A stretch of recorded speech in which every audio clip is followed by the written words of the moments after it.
Welcome back to Dialogue Choices. It's been a few weeks. I don't remember how many or why at this point. But here It we has are. been 3 weeks, which at this point is more or less our regular schedule. Yeah, things happen. Yeah. Think. Many things happened. Yeah, I don't remember how many reasons different people were gone anymore. I just don't.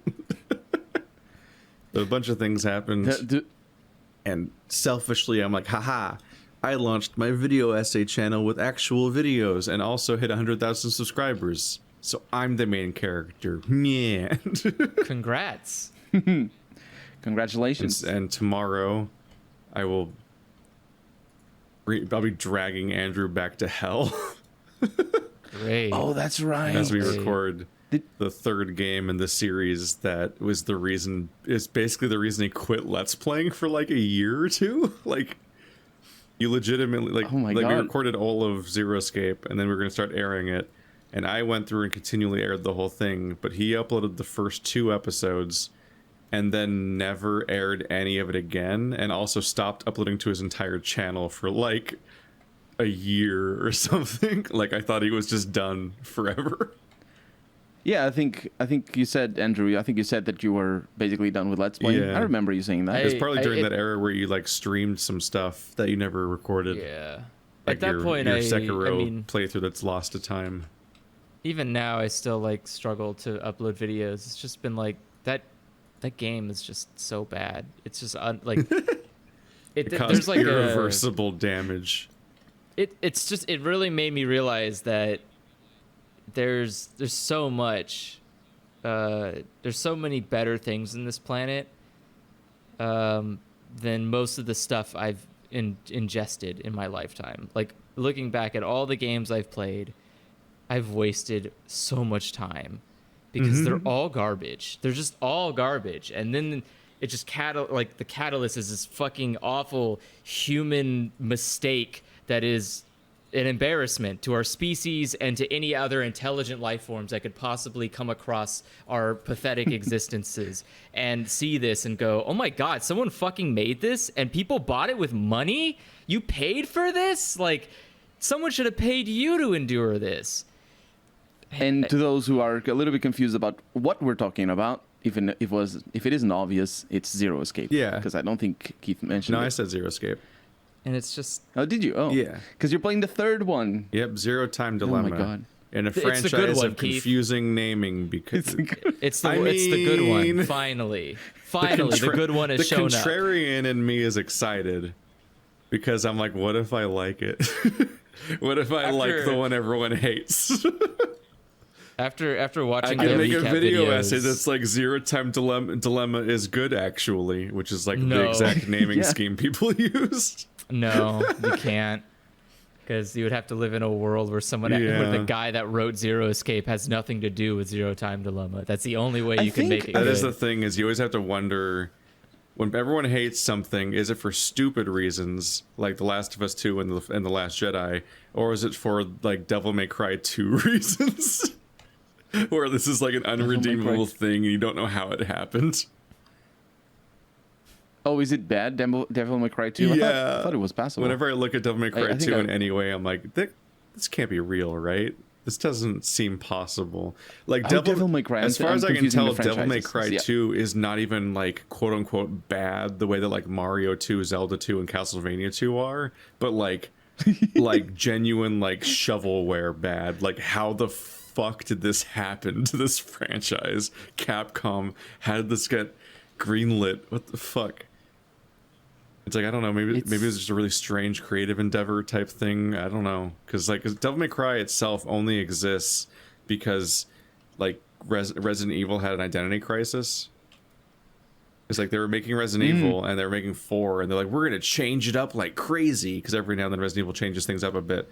And with the 4 they eventually made was like a franchise-defining game, and is also the reason why the next 2 really bad games happened, because they took the wrong lessons from it and so on. But like, people to this day see 4 as like this masterpiece in the franchise, but it was like their second or third attempt at making 4, because their first attempt at making 4 became Devil May Cry because it was so divergent that it had to be a new franchise.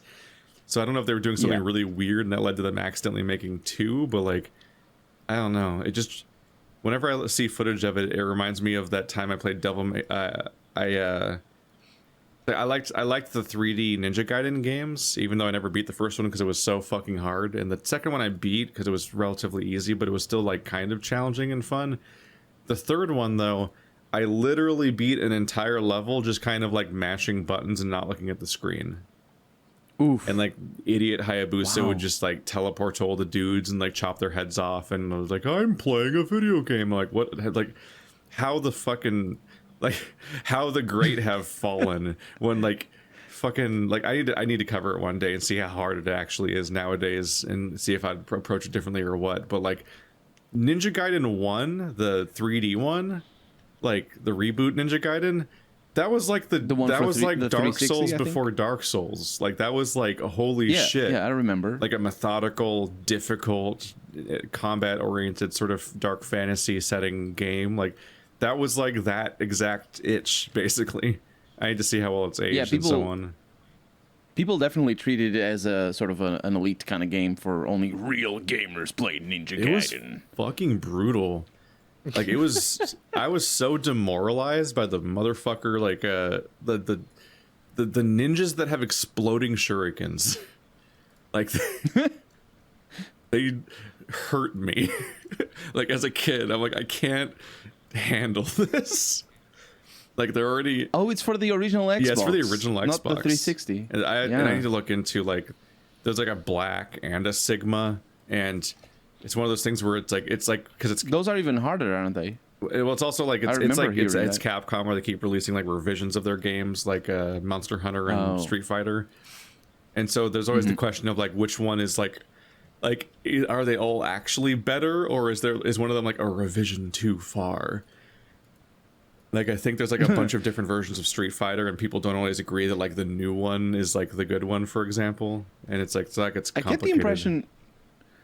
the impression that with the Ninja Gaiden, it might be like you trying to taste like dips for hot peppers and being like, this is super spicy, and then try another one. Oh, is this even more super spicy? Or because it's like it's a little bit. I don't know, because older games. I'm saying this because I've never played Ninja Gaiden apart from the SNES one on an emulator, and I couldn't do much. I'm not very good at these games, but older games, the difficulty approach to older games is that the original they Ninja ass- Gaiden in 2D is like genuinely cruel. Oh yeah. yeah, because it was There are like older there's games parts used of to be that like game that. where a monster spawns midway through your jump into you, and like because of how because enemies spawn on the edge of the screen, and the jump involves jumping off the edge of the screen, you like take unavoidable damage because the guy will come back, and because if you go backwards and then like if you like try to avoid him and go backwards and then try to jump again, the same guy will You get spawn it. at the same part of the jump, like because it's not like, oh, we spawned him and that's it. It's like, no, he will infinitely spawn midway through your jump every time. Like the fucking limitations of a side scroller crossed with just rude choices made in that game make it like cruel in a way that I'm not sure that the reboot was necessarily. But I gotta see it. The original one. The original one was for the NES, so it was like easily 10 years before the height of difficulty for the sake of difficulty. Yeah. When I was a kid, that was my first video game.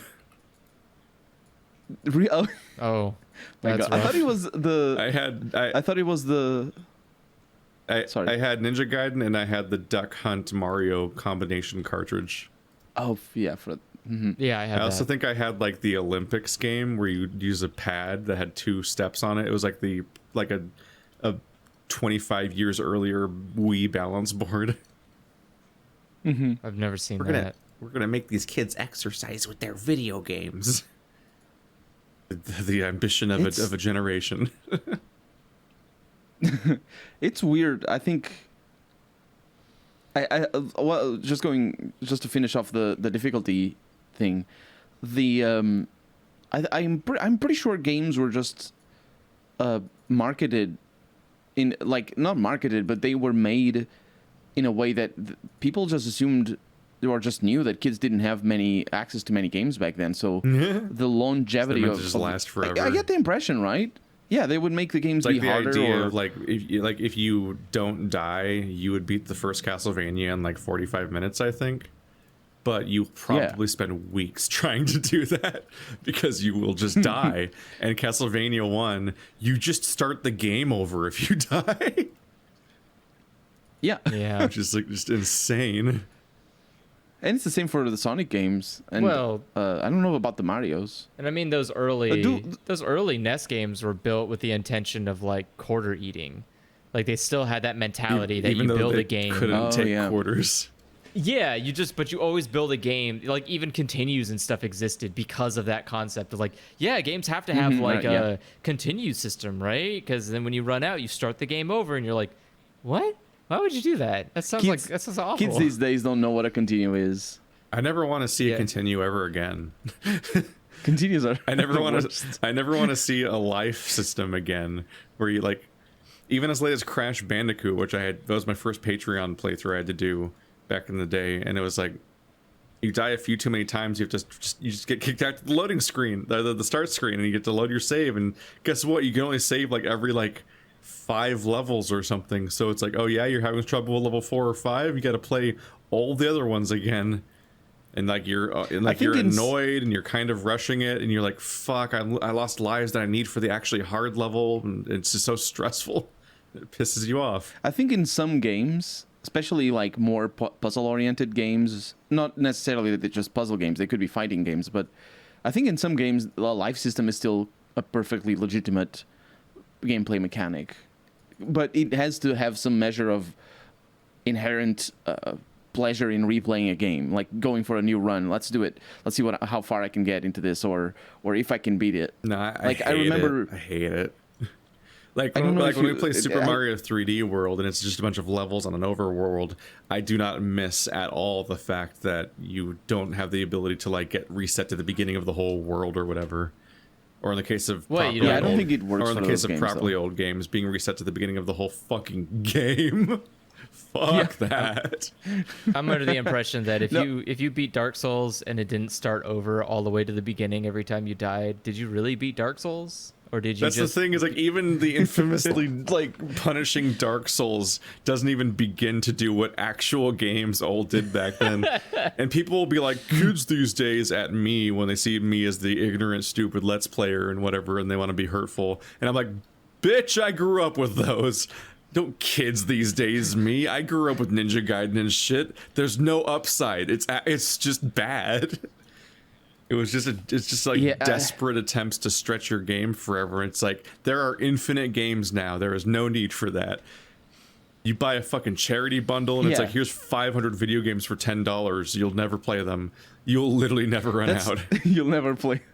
Humblebundle.com. Everybody should check it out, because some people don't know that it exists. You make it through like one Humble Bundle or one Steam sale. Oh, you're set for. And suddenly you're like, well, that's a backlog I'll never actually finish.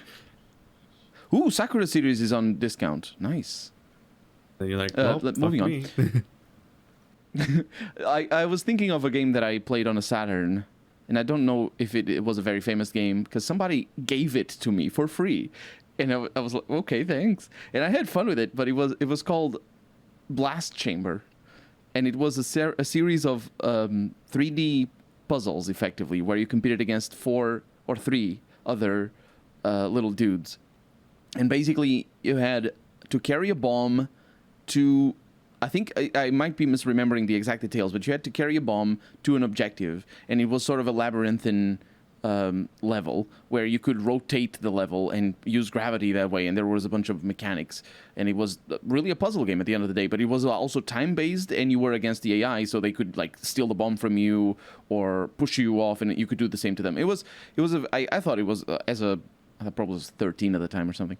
I thought it was a very interesting game, but it was a game where there were 100 levels. I never beat it, I don't think. I think I reached level 98 or something. There were 100 levels, and you could... I don't remember exactly how it was, but you could only die 5 times, I think. And every time you died, you reset to the last fifth level. So basically, you died at level 98, you went back to level 95, or you died at 93, you went to 90. Get me? So it was basically how that worked, and the 5 lives were really oppressive because you lost them early on. You'd be like, oh no! But so there was an aspect of memorization, remembering what the puzzles were, and then you lost those lives. That was it. You had to restart. And I thought the game worked really well. I thought it was an interesting mechanic because it was very frenetic, and it was designed around somebody. Like the setting was about prisoners that were sentenced to die, and they had to carry these bombs, and it was like a TV show dystopic sort of thing, and he had to carry these bombs, and only one of them out of the thousands of people who would go into these cubes, only one of them would come out alive, the one at the end, which in my games it was never anybody because I never saw the last level. But it was that's the real truth. That's what actually happens. Yeah, exactly. But I thought that game was really good because it was so frenetic. It was like the life system was. Makes me think. That's what added the difficulty. Makes me think about how, like, when I played Fighting Force with Andrew, I think it's probably the first time I ever actually beat Fighting Force. I think that game also had a life system, and it was a beat 'em up, and it's really, I think, if I remember correctly, it's fucking hard. Like, it's a nightmare. It's the part where you're like on an elevator and everyone has a rocket launcher, and you're like, why is this happening to me? Yeah, that final boss was also really tough. We were pretty close to losing there, or you were, I guess, because I wasn't playing. Were you just dead at that point? I don't remember. Yeah, I was already dead. Yeah, because that was a co-op game. That was like the whole appeal. God, it's just old style life systems are just like playing a roguelike, but nothing changes. Yeah. Yeah. Like, wow, what an upgrade. I love it. It does feel slightly unnecessary too in some games where you're like, why did you even do this? What was like the goal? Like, you have like Mega Man, for example, had the really good system of every time you start, here's a password. So that way when you ran out, like someone had some big dumb brain and said like it has to have lives. But then someone snuck in and went like, yeah, but we could just give them a password for the level. Yeah, just like they don't need to do that. That's really there's shitty. Cheat books that just tell you the passwords. Which is fine, and I don't really care. But what mattered to me as a kid was that when I lost in Mega Man, which I did a lot, I didn't have to start the fuck over. I was just like, all right, I could just put in the code, start where I was, go. Like, and even as a kid, those were like oppressively hard games with passwords. Yeah. That's what I'm saying is like they were, Mega Man's already a pretty hard game for a kid. I don't think I've ever beaten a Mega Man. Really? Yeah. I think I had the one with I think I had the one with the flying boss as a kid. The one that doesn't have walls.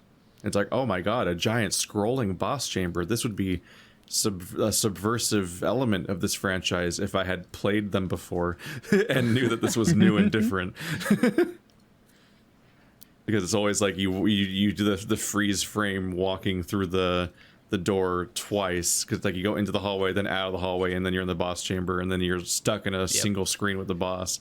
But that one has like you fight like a bird or a plane oriented guy, and it's like a big scrolling area with no walls. You can fall off the airship and die, I think. And I think that's the one I had. I don't remember if it's 8 or X. I think that's X. Yeah, I think X is the one that introduces the bird.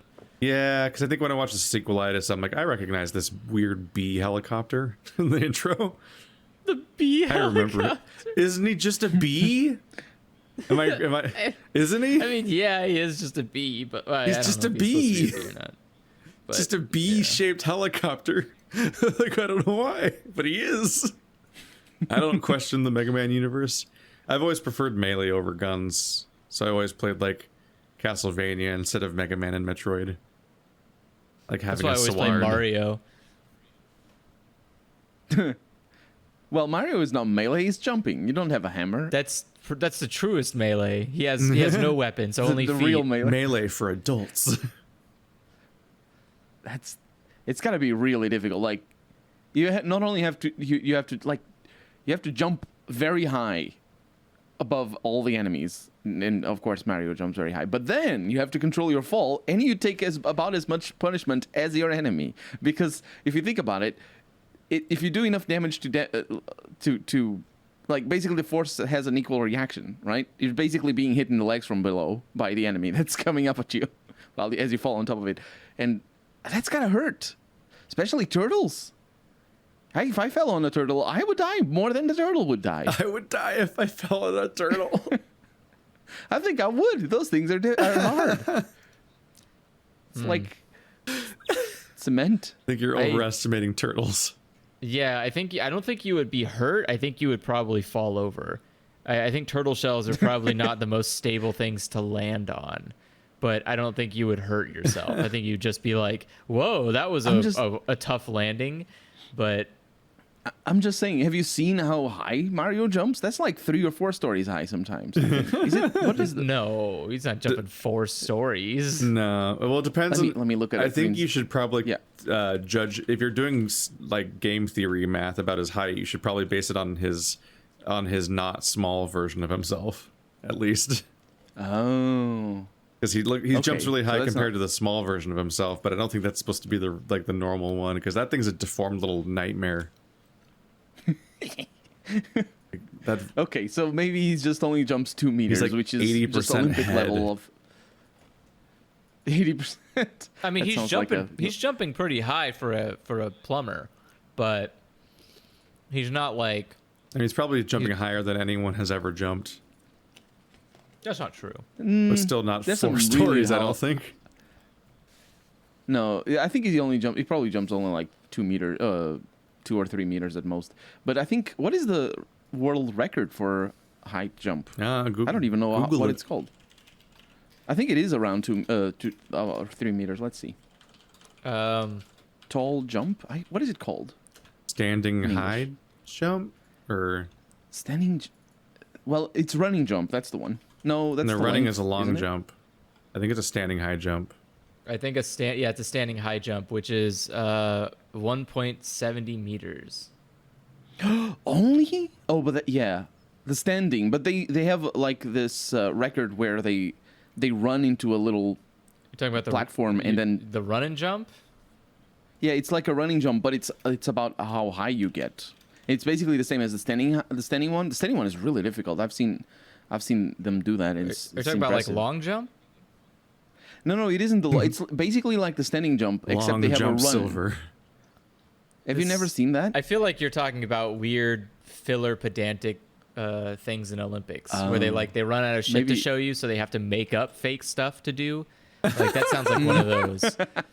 Like being on Twitter lately, it has been funny seeing a trend of people just describing weird sports they're seeing on the Olympics that they don't understand. The Olympics used to be pretty understandable, and then all of a sudden it started having like offshoots and offshoots and offshoots of offshoots, but combinations of 2 offshoots. And I'm like, what are you doing? Stop! Wasn't this just like an hour event so people could just have an excuse to be active for a day? Like, what the hell happened? Like, I think I saw one that was people. They were saying that I turn on the Olympics at random, and there seems to be a bunch of people run. There seems to be a bunch of men just running single file. I don't understand. Like not like a normal race, but like something else is happening. Like they're weirdly like they're lined up for some reason and they're running in a circle or something. They're doing the slipstreaming. If it's like endurance racing, then streaming. What? Yeah, you don't run like in bicycles. Yeah. If you like a marathon and stuff, you group up in a way that allows you to save. So they're just like energy. NASCARing. It's about running forever. Yeah. They're NASCARing. Yeah, absolutely. I have never watched the Olympics, and I probably never will. Yeah, I don't know. I found out the name of the thing. It's the running vertical jump. That's. And I'm trying. That sounds like a made up name. That sounds like a made up ass name. Running vertical jump. This is fucking call it. Look it up jump. on YouTube. It's super. It's. I think the highest ever on YouTube. It says 52 inches, which is probably like a meter. Is there? Oh, that's different. Is there like an entire Punnett square of like standing, running, high, long jump? Like all 4 combinations exist somewhere in the Olympics. You just gotta tune in at the right time for what specific niche like jump someone's good at. Okay, so I think there's the high jump, long jump, pole vault, and triple jump are the only 4 jumps that are real jumps, as acknowledged by Every the other jump, fake. every fake. other jump is not categorized as an Olympic sport, so they Okay, are thank you. not real jumps. That pole vault leads to there some you go. terrifying injuries. It's a I scary bet it jump. does.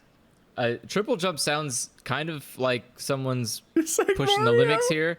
Yeah, the objective is to leap horizontally as far as possible in a series of 3 jumps, which, yeah, definitely. When was that added? Because that sounds like it's something great. got Oh, added. it's been a while. It's great. I did that because when I was it in sounds school. like, because as far as I can tell, the takeaway there is that Mario's 3 jump loops, like based on real science, it actually makes you go further No. if you jump a third time. Yeah, so It's triple apparently jump off the ground, not off the air. no, but so that's the thing. Mario is doesn't that- air jump. It's that if you jump 3 times in a row, as 3D Oh, really? Mario, Yeah. his third jump is way higher. Oh, that's cool. Which- He does That like he is does like indeed, flips yeah. and shit. And you That's know the whole what? idea. I didn't know that. Unfortunately, Thing. so unfortunately, the triple jump was added in Mario 64, which came out in 1998. The triple jump was added Yeah. to the Olympics in 1995. So Mario copied the Olympics. you mean I reality? learned triple jump. I learned triple jump when I was in high school. So by 98 or 99, I was doing triple jump in PE. Are you So- Mario? I'm Mario. Secretly, I have the mustache. Yeah, apparently And the beard. the first time it was in the Olympics was in Oh no, it says it was in there in modern times in 1896, but I don't see. You know, back in the 19th century, they messed around with things a lot. I'm going They to had the chest jump. I'm going to argue that And this they- wasn't a thing. I think someone just randomly jumped weird once in the Olympics back in the day, and someone was like, "Well, that was weird. It was like 3 jumps." Medals, But medals to that person. Medals. No, they tried to do things a lot. There was the walnut archery and the sleeping triathlon. It's just like big madness. You say in the the slipping 1900s. triathlon? Yeah, it's like What? they slept and slipped. It's the madness. Sleeping, Just- I sleeping, or promise you, it's slipping, or sleeping, or slipping. both of them. That's why it's a triathlon. I like this sentence, by the way, which is an awful sentence, which is the triple jump was inspired by the ancient Olympic Games and has been a modern Olympics event since the game's inception. What? What? What the fuck? doesn't make- Wow. What do Since you- the modern Olympics? whose game's inception? Because it didn't. Because I can Yes. tell you the ancient Olympics didn't exist in 1896. Like, what? Modern Olympic Games. Let me look up Well, on aren't Wikipedia. aren't the original Olympics like thousands of years old or something? Yes. Yeah. Yeah. Oh, but, They but didn't- you they need to didn't consider the stop. revival. Greek think interest in they might have reviving the Olympic stopped. Games began with the Greek War of Independence. I think they had a lot of free time, so they did gymnastics on the side besides the war. And then, and this was in 1870 and 1875, that's when they hosted the revived Olympics. Because obviously, you know, they're very old, but they didn't happen for millennia. That's what I thought. Yeah, it's is like I don't saying- think there was a continuity from beginning to end, which is why the other Yeah. thing talked about the revived Olympics Yeah, yeah. or the So modern I'm saying Olympics. Egypt is a very old country, but Yeah. it's not the same country. Because there's not really any. Basically, it cuts off at 393. They said like after that, they we find some proof they continue doing Olympics, but no one wrote about it, so we don't know. Some- Which is like Just some blokes just jumping off of some things. No one wrote Nobody about it. paying attention. though like to its credit, Olympic events were basically just kind of something to do on the weekend. Like they weren't the overly produced shitty festivals that you see now. They were just like, hey, let's do some fun stuff outside, because what else do you do in a fucking 300 time period? It's either watch cows, watch grass, watch men in Excuse very me. short clothing doing Olympic not cows. events. Not cows. Goats. Did We're they not have talking cows? Antiquity. They did, but they chose not to herd them. It was all goats. You've seen the movies. It's always a goat and a sheep. Every once in a while, they couldn't You've distinguish them seen very the well. movies. That's a weird. Right? That's a weird claim for you to make of all people. Where does You know, Yeah, because I haven't. the universally established movie language of how this is movied. Me, from the movie Yeah. watcher, the guy who watches movies. Once, every once in a while. I saw a movie once. I didn't like it. Never went back. That was my one.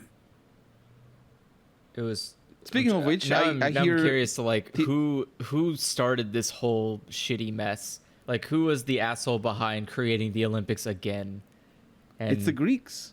no, the it War of was- Independence. It was the British. Was it? Oh, it probably was. The Actually. Brit, yeah, during the 17th You look century. deep enough into anything, the Brits will always come up, and it's just no, it's actually their fault a little. At an annual meeting near Chippinghampton. All right, that's a Chipping. Is that a name of a city? Okay, sure, whatever, guys. It was organized by a lawyer in 1612. Wow, what A lot of things are organized by lawyers, to be fair. And he is quite ugly, if you're curious. His Wow. mustache is bigger than his face. Just gonna his go entire at head. him, huh? Yes, God. this man has dressed well, but he did not. He stopped at the neck. That's where Andrew he just stopped woke caring up for today himself. wanting to end a man. I think he ended himself. You can't It's probably- trust. this is old stuff, so he probably is already. Yeah. No, he's. I think he's still alive right now. Wait, who are we talking about? I thought it was the person who revived the Olympics. I don't think you I get to. believe so. Yeah, I think it's joking. I don't think you get to live or die when you become a lawyer. I think you're stuck in purgatory forever. Oh, that's How come why. I can't go back? I don't know. Wait, he literally wiped himself off the face of Wikipedia. I can't see him anymore. It's okay, gone. There he is. Okay, yeah, that was If it. you and right click then- on your backwards button, you can actually see the history. It's a little shortcut. Yeah, and it instead of left took clicking. me back to the picture. Mhm. That's why I was like, oh, I can't get back to the article. Yeah, apparently after that, the British were like, that was stupid, and then they never did it again. And then the French tried it in 1796, and then they also said that was stupid, and so they didn't do it again. Do not get your history lessons from this podcast. And then finally, it was No, don't do that. in 1834, Sweden decided we'll do it, and then it worked, and then we did it again forever. So Oh, was it 1834? It's actually earlier than. in what I was 1834 and 1836, the Olympic Games were held in Stockholm, Sweden, and after that, it started becoming consistent. Trying to have a syndrome about it. Because so after 1836, it was happening again in 1850, which is probably because I don't know, money. Wars, probably. You know Yeah. how it goes. Also, not very good turnout. Only 2,500 spectators saw the games, probably because Sweden Of the wasn't. wars, everybody was dead. Sweden wasn't an easy place to just swim to. Sweden is mainland. Yeah, how What are you are talking the about? U.S. gonna get there? Oh, the U.S. You probably didn't even hear How about is it. like the majority of the planet getting there? Because it's, I mean, well, I guess technically Africa and Asia can walk, but like Japan can't It's- get there, and the rest of the Pacific Islands can't get there. They had Like, boats. They you had ain't- boats. You are not going to take a boat to go watch Olympic Games in Sweden. That's a terrible Yeah, waste it's of all money. Swedes. It's probably all Swedes. You also don't And even the- speak and the the- language. What are you going to do? You're going to show up and be like Swedish game or like Olympic Games and be like, what? That's fair. Anyways, I don't understand what we're talking about anymore. No, it's called a tangent. We don't. Nobody does. Anyway, the Olympic Games are not real. They're just shams. They're someone walking around with a corpse in their hands trying to make you think it is something it's not. Don't fall for it. Mm-hmm. It's not the movie industry. The Olympic Games died with the Greece, Keith. And when they died, the so Greece? did the Olympic Games. Greece is still around. It ends up on the pan every day. No. Oh, that Grease. I get it. Puns because of the. Mm-hmm. Also, your favorite actor, John Travolta. It's called Grace. The E is silent. Grace. Oh boy. What if you just find out after all these years the movie Grease is pronounced differently? You've been saying it there's a wrong movie your called whole Grease? life. Yeah.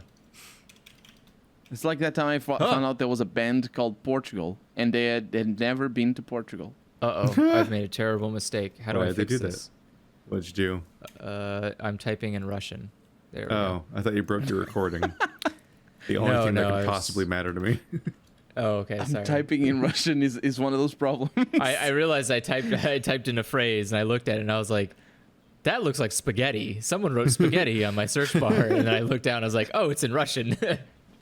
Russian is so it's one of the eviler languages to encounter when you're Let's playing in text form, because you're like, it looks almost like words you could try to pronounce, but every word you think you recognize is a lie, or every letter you think you recognize is actually definitely not the letter you think it is. It's all a prank. Yeah, it's like, oh, that think P is actually a V or whatever the fuck. It's an R. You don't know the P? That's the most famous No, one. I don't know any of it. I was just saying random things. Oh, okay. I think I see. I think A is my favorite because it's just it's just a big butt holding a stick in between it. What? Wait, that's the A? Yeah, Oh, that's the A. That's right. look at all those butts holding a stick in between them. They're beautiful. Oh, like what is that? No, a sigma? Or no, sigma's triangle. That's not a sigma. The D. The D is that pretty omega? No, that's not omega. What are we talking about here? That's EF. It's an egg on a stick. Well, it's EF. Or FE. It's F. No, FE is later tonight on Final Fantasy. No. I like knowing a little bit of Cyrillic, and to my surprise, every time I try to read it, and sometimes I actually get it right, I've never got comments of people. I got a lot of Russian viewers, but and I never get comments of people being like, "Oh, you dumb! You don't even know that a reverse N is actually an E or something, or whatever." Why would you ever know that? Because I don't know all the letters, but I do know. Why don't you know random words... minutia of my language? I've inflicted upon you the idea that you have to know this for some reason. But that's the thing. That never happens. It's totally fine. Everybody's very chill, and they come and say explain what they say, the Chicky Briki and Stalker and stuff like that. It's all very nice people. Chicky Briki. Yeah. Yeah, because it's weird. Just Stalker. say to me? That's what happens when you talk. You can there's a button you can just press to talk in Stalker, and sometimes it'll be like Chicky Briki, and you're like, what? It's funny because it takes place in Ukraine, but they speak Russian instead of Ukrainian. Yeah. Yeah, that's I think that's not an accident. Market related. It's just so they can sell to Russia properly, right? Well, that's because Russia thinks that Ukraine is part of Russia. I don't know that that's the reason, though. Maybe because maybe I'm wrong, and maybe they do speak Russian in Ukraine. I thought they do. They I mean, they're dual. They probably do. They Yeah. speak Ukraine, or not Ukraine. They speak. Shit, I said Ukraine, didn't I? Country names are complicated. What is it? They Damn it! What is the Ukrainian? language? Yeah, there's. The language, it is Official Ukrainian. language, Ukrainian. Yeah. Oh, I thought it was something else. Yeah. But yeah, they speak both Ukrainian and Russian. Depends on what part of probably do. Ukraine you're in. Mm-hmm. Just reminds me of playing Ukrainian. old Call of Duty 2, and it always stood out to me so much. But even before I knew German, that just all the time you'd hear them yell "Erdgeschoss." Only probably 2 years later, I finally learned that it means ground floor. So they're saying where they think I am. So it's like the AI reflecting that they know where I am currently in the building, because it's your enemies that are saying that.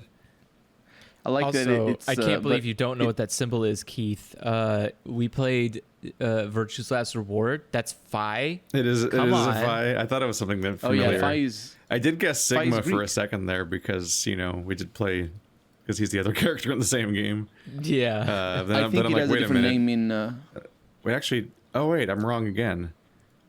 I thought that the reason that Sigma wasn't what I thought it was because the triangle, but the triangle's Delta. I'm just a train wreck.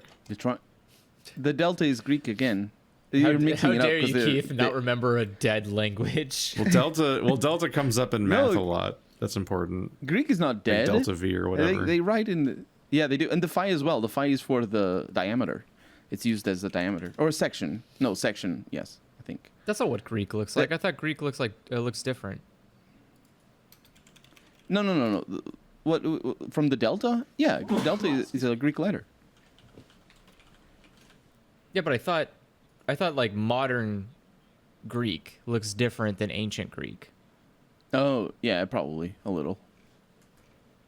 I don't know. I don't write either of the languages. I just thought the symbols got a little bit of an update. No, they probably did because that always happens. Wait, they use the pi symbol? Uppercase and lowercase. Well, that would be confusing both- nowadays. If you brought a Greek from back in the day, they'd be like, "Why is there so many of our symbols hanging out here with numbers? What a bunch of nerds!" I mean, that's you know, we use English letters in math too, right? Well, yeah, but they wouldn't That's know like what those the part. are. That's the part you gave They up would just at. be like, well, yeah, because that's not math. Math ends. I like the idea that you would bring the Greeks to the modern world, like the ancient Greeks, and of all the things in our world that they'd be confused by, it'd be the part where they see some math, some of their letters are in there.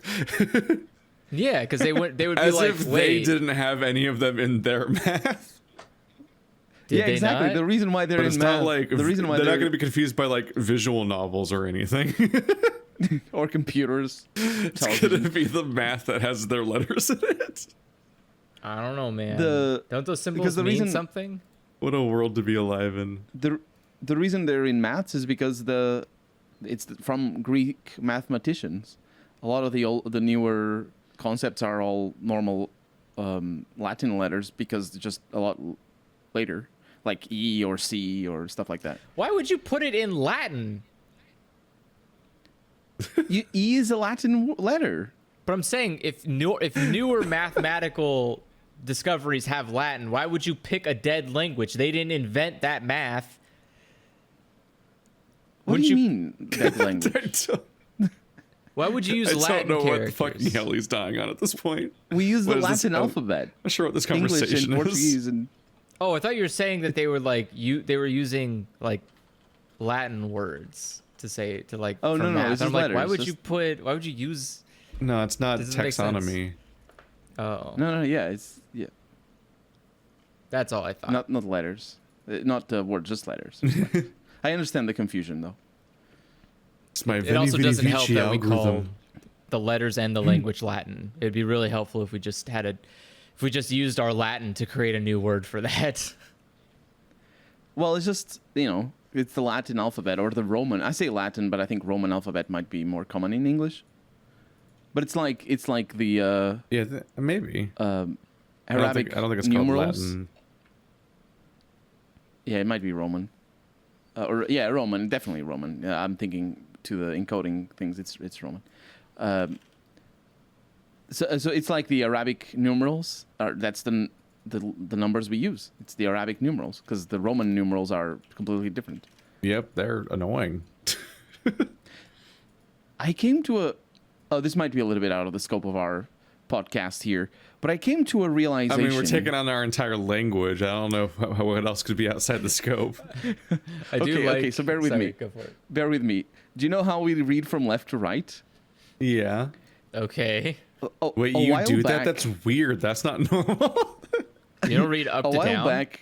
Yeah. A while back, I was thinking about stuff that is used from other languages that do not read from left to right, like Arabic, that reads from right to left. And the numbers in Arabic are written exactly the same as the numbers that we write.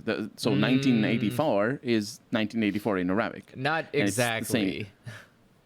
No, when I'm not when I say numbers, I mean the numerals, not obviously not if you write them all out. Well, I meant like their 6 looks like a 7, and their 8 is a V. Like they kind of. In Arabic? No. Yeah, Arabic. sure? Are you talking about Arabic numbers? Yeah, Arabic numbers are like Yeah, they use- 0 is just a dot, which okay makes sense. 1 is a 1. 2 is a 1 with a little bracket at the end, and then 3 is a 1 with 2 brackets at the end, and then they gave up and were like, we can't keep doing this forever, and so 4 is a backwards E, and then 5 is like a circle, and then 6 is a 7, 7 is a V, 8 is an upside down V, and 9 is a 9. Maybe I'm I'm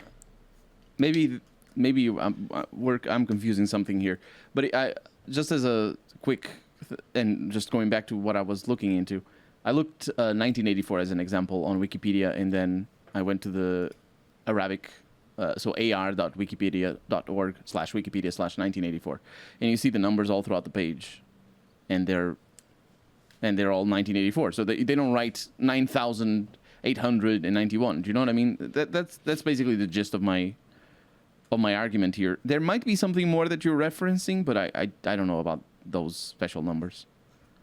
But what I do know is that the way we read our numbers comes from the way that famous Arab mathematician from all those years ago had a book that basically came into Europe, and everybody was like, "Oh, look at all these maths! He was really smart.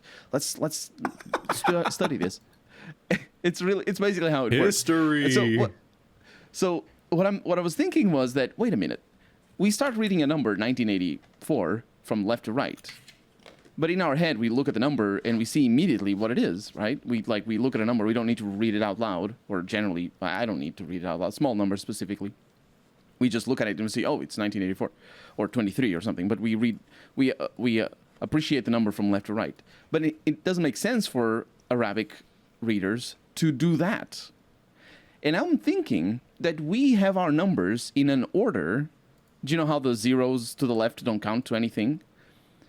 I think we have our numbers in an order from left to right that doesn't actually make sense for the original way they were created. The reading them left to right. And I was thinking this in conjunction with with reading binary, just looking at ones and zeros, and thinking about how I personally like to read binary, which is from right to left. And I'm thinking... My favorite way to read binary is never. Never.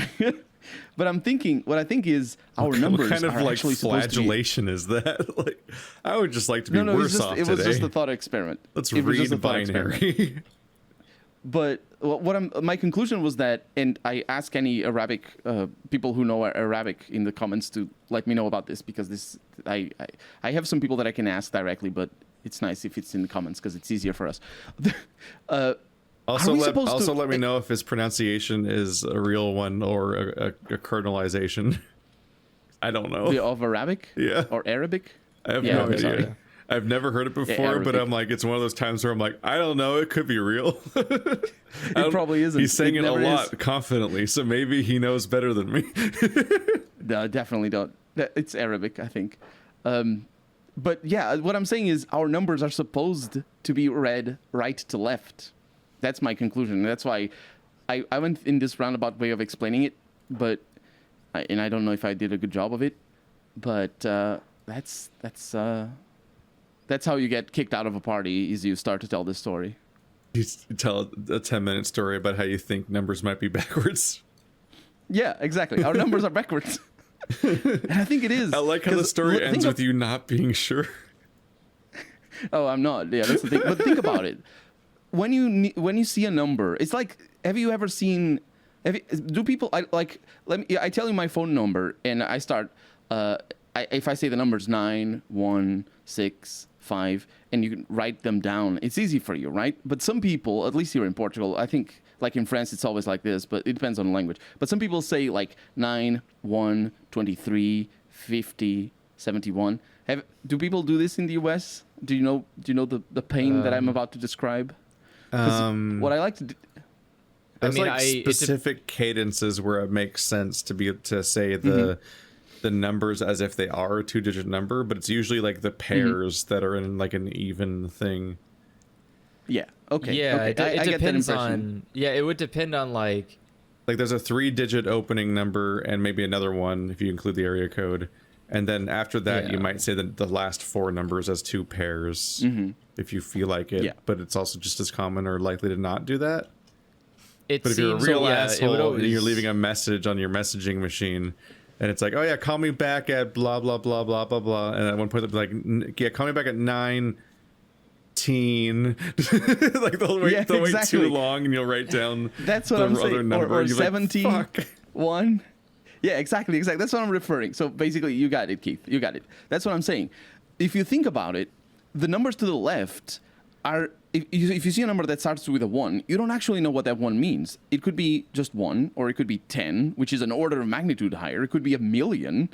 It doesn't have as much meaning as if you read it from the right. But if you because say you always 1, know that it's a 4. But if you say 1, it's only a 1. You No, can't. I'm You talking can't about say like reading- 110, and they're like, Exactly, what? exactly. But I'm talking about reading a number with the numbers. Like if you look at it from left to right, it doesn't tell you too much. You can only know if it's 1,000 or 1,000,000 after you process the rest of the information. And so, if you read it the other way around, Wait, isn't that the same problem you have no matter which direction you read? yeah, No, I no, don't no. see how they're If you different. if you see like 96 and you go like, okay, so 96, I'm also a little and then you confused keep by the going and you're like, idea of- oh, it's 7, 8, 9, and then there's a comma. Like, isn't that more confusing when you're? I don't think it is. I'm confused by this universe where you're reading numbers by like holding a piece of cardboard over it and slowly sliding it one way or the other.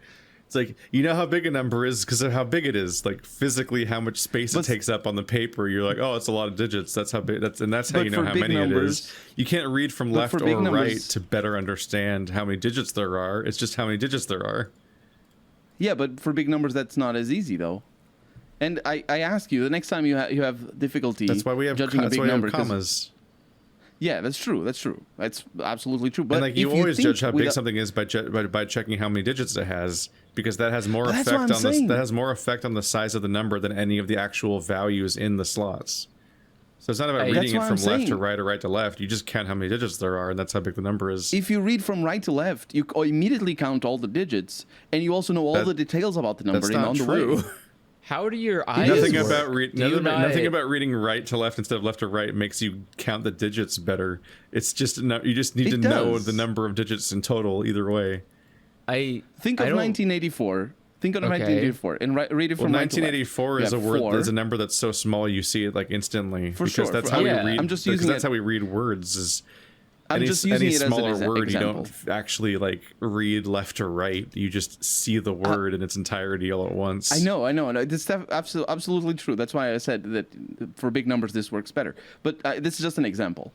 Think of 1984, and you read it from right to left. So you have 4, and it is 4. You know, it's a 4, and you have 80, and you have 900, and you have 1,000. And so you know that if you had more, you would have like 20,000 if you had a 2 before, not after. But you know what I mean? Like, if you read it from right to left, you can then add up all these numbers, and you have access to them immediately as you read them. If you read it from left to right, you need to know that there's a 1, but you don't know if it's 1,000 or if it's... of course you do, because it's 1984, but if it's a big number, it doesn't work. But you know what I mean? This makes absolutely I'm no sense imagining, to me. I'm imagining like the worst possible outcome here is that people What is provide this phone numbers system where in you're like quizzing your progress at reading a number midway through to be like, I don't know, what's it gonna be? Let's review the clues so like far. Maybe it was the candlestick in the fire in the hearth room. Think like a computer. Maybe though. that's what Think killed like a Colonel computer. Mustard. But I mean the 1,000 digit. But we can't think like a computer. That's why we have computers, because we're terrible at think thinking like Arabic- computers. We don't want to think like computers. They're I think Arabic idiots. people. I think Arabic people designed, or Arabic mathematicians designed the numbers to be thought in that way. Though is what I'm saying. They were mean, designed It's to gonna be thought- really to funny read if you're from right to wrong left. about them even being in that order. They I might could be be. wrong. I might Because be then, wrong. like the fucking the tile at the bottom of the Jenga tower is already out. Like, and none of this worked the whole time. And at the end of the day, they could be wrong. There's nothing to say No, that no, they no, did oh, this yeah. correctly. Like they For could sure. absolutely have written a math. Like they could have I just thought written you meant the numbers in the commenter worst way because possible. they just lie a lot. No, but like I know France and Japan both say numbers in the worst way humanly possible. And There's a like lot people that just do, keep yeah. doing it, and no one just will sit there and acknowledge that this is not how you should say numbers to people. 80. Like, could you It's imagine? 80. Could you imagine saying a phone number to someone and like, okay, it's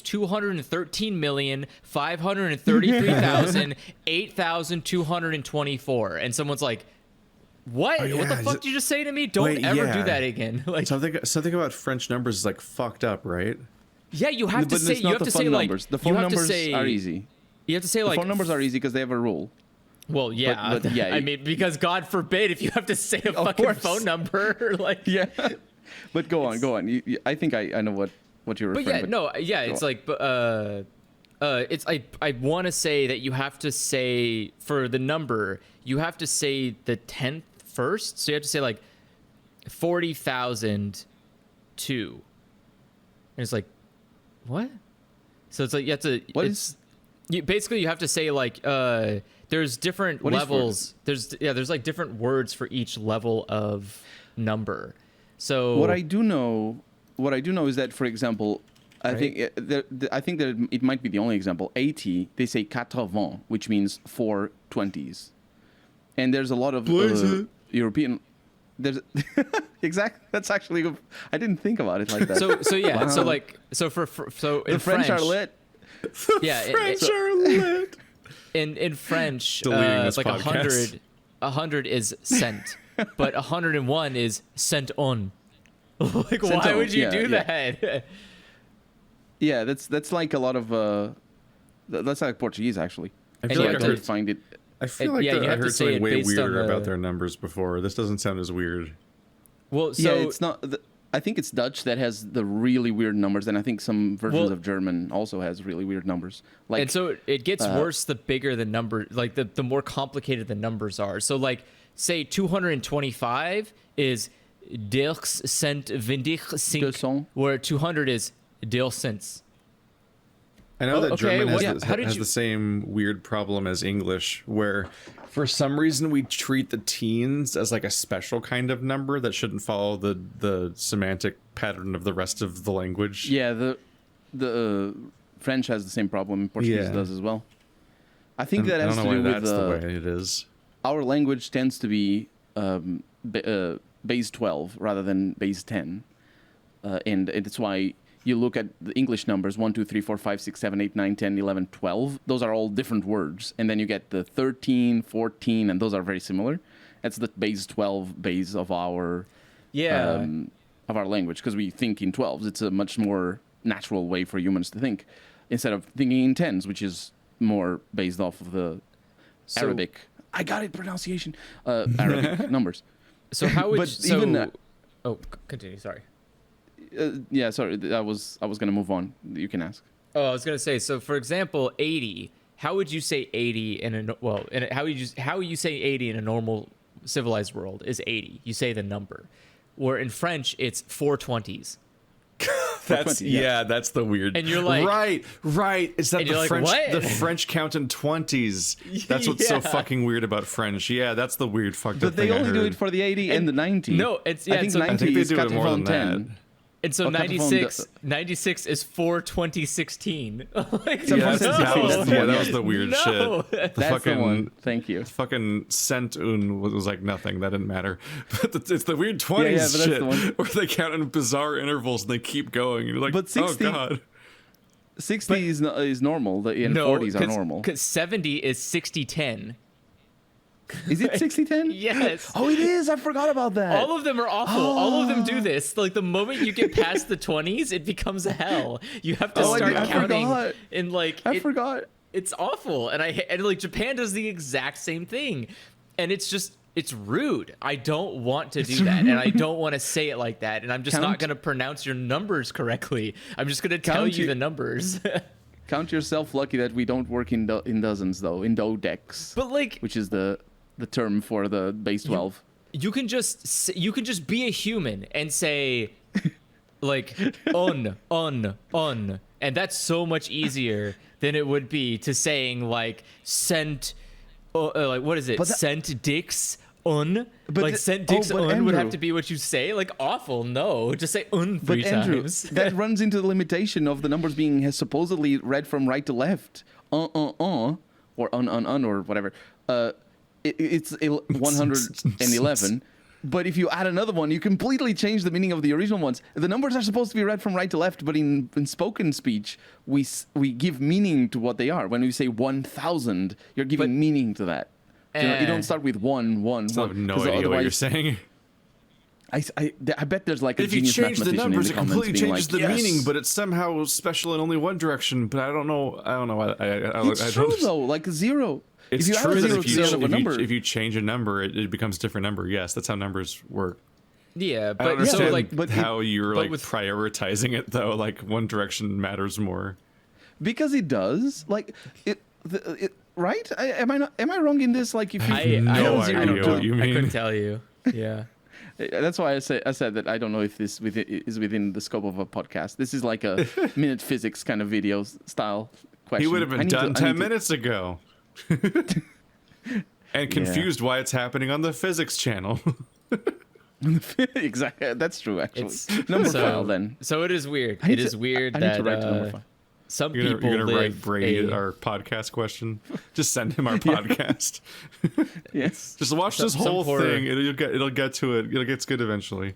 Isn't just- it a great video title though? Our numbers are wrong actually, or you're supposed to read the numbers this way, and there's It's arrows and people with it's a shocked very faces. Veritasium Vsauce like video or Visa, title. yeah, Veritasium. Absolutely, like millions of views. In fact, I need to think do that. I think Veritasium just uploaded a video that's like your numbers are wrong or your math is wrong or something. Oh, I didn't see it yet. Oh Oh yeah, the simplest math problem. Yeah. Veritasium. For me, Veritasium has the most amazing video. Oh no, on it was YouTube. "You're not a visual learner: the biggest myth in education." Oh, was that the, one is that pretty was the cool. one that had that format of title. I'm not. Veritasium. Yeah, because it's basically a cultural Go perception watch a that there's video and such a find thing. out. I never watched it. I I'm feel behind. like you're It's lying pretty at that interesting. point. I'm very much a visual learner. If someone told me how to do something, I would stop paying attention and go do something else. Well, but the thing is that doesn't mean you're a visual learner. It might just mean that the thing that you're learning might be better learned visually, and it doesn't have anything to do with you. It has to do with the thing that you're learning. Every single And the- time I the go video is to a about that. tabletop night, they give they give a very long, detailed explanation of the rules, and I absorb none of it. And then I Yeah. panic, and then I try to play the game while it's happening, and it usually works out eventually. But boy, can I not just listen to somebody tell a whole game abstractly in like one go. Like, it's useless to me for tabletop. I always have Yeah, to I just be don't- like, and there's like, any questions? I'm like, I would have to know a lot more to even ask a question. And I'm just gonna Yeah. see how it goes. Yeah, yeah, it has to be done visually. I have to be able to visualize. If I can't see what's being taught to me, then it's not going to be taught to me. Nobody It's just show Marty going- this podcast. Does Marty absorb information very well if it's just said? He's the one explaining the games. Oh, he's the one explaining.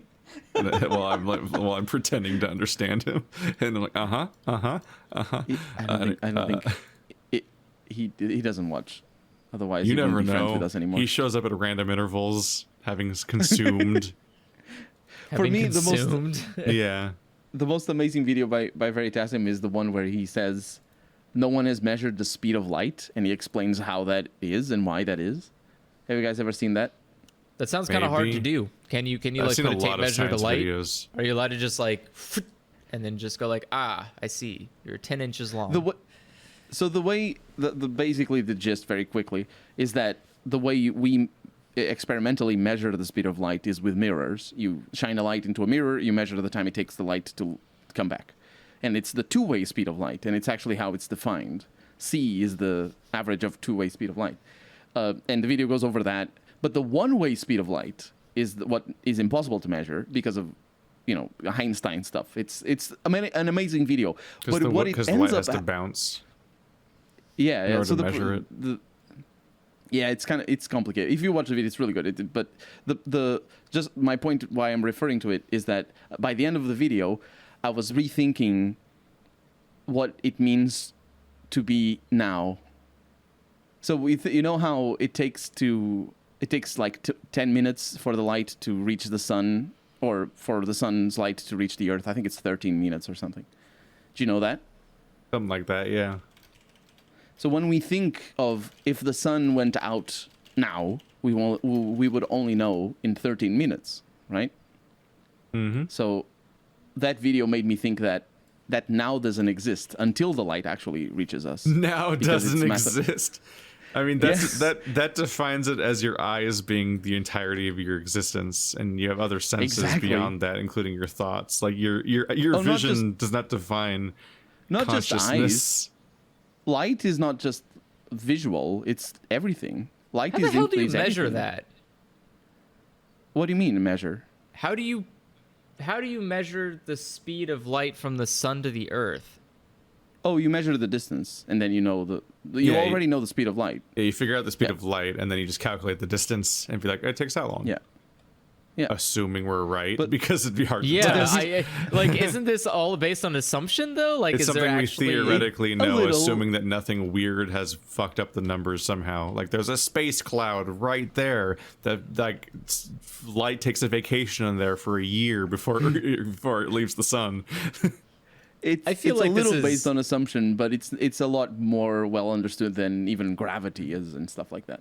I guess we're gonna figure it out when the sun dies. Then we'll be like, we were wrong. Shit, we're actually like 10 minutes from the sun, not 8 minutes. Yeah, the sun was actually a hologram the Oopsie-daisies. whole time. There And- was a squid in and the the middle of video- the universe.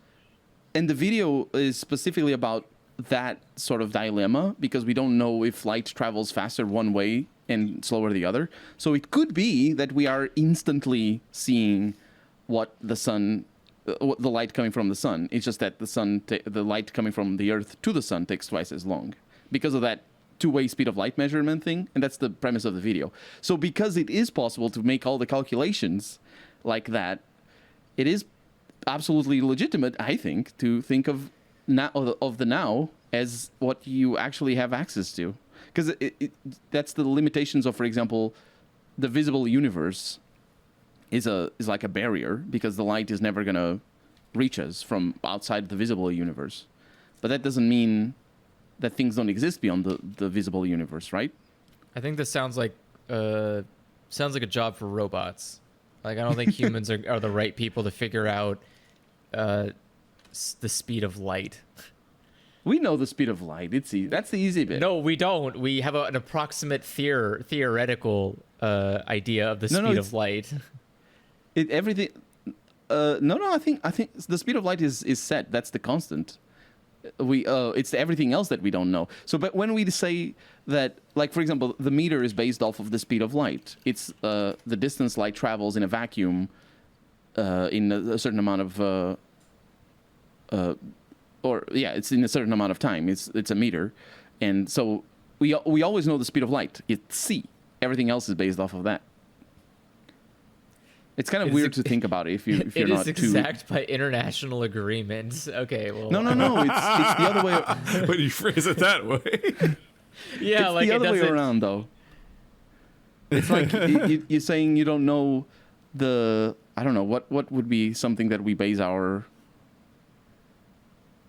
I don't know. It's complicated, but like not knowing where you are. You always know where you are. You're right there. You just don't know where everything else is. It makes sense for us to say I don't know where I'm at. philosophical. Again, Yeah, well, this but is all the entire number for speed of light is all theoretical. There is no It's agreed not. upon It's answer. C. According It's to a C. theory of the special relativity, like it's a Yes. theory. It's a fucking theory. well, I mean, But that's, that's not what what theories theory are. That's not what theory means.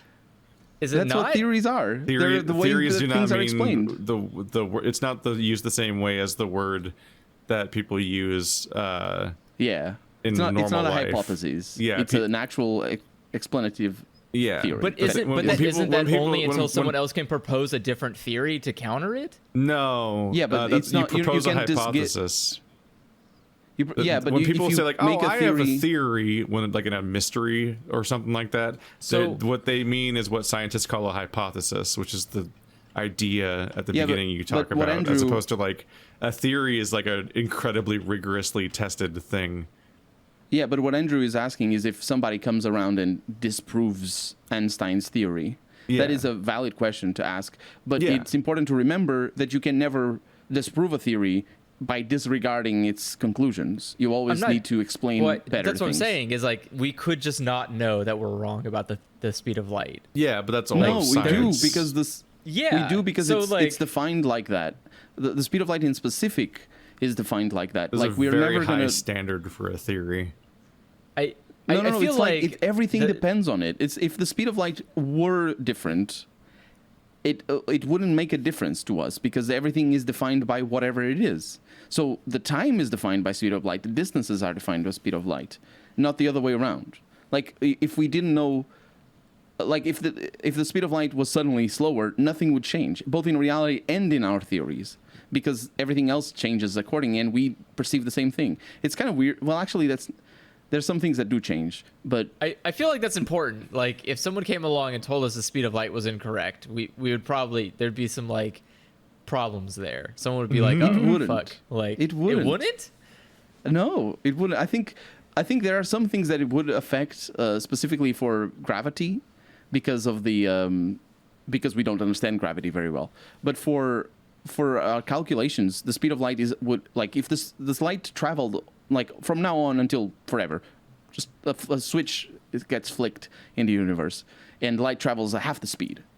It would still travel at 297 million something meters per second. It would still travel at that speed, even though it is traveling at half the speed. And the reason for that is because both the seconds and the meters are depending on the speed of light.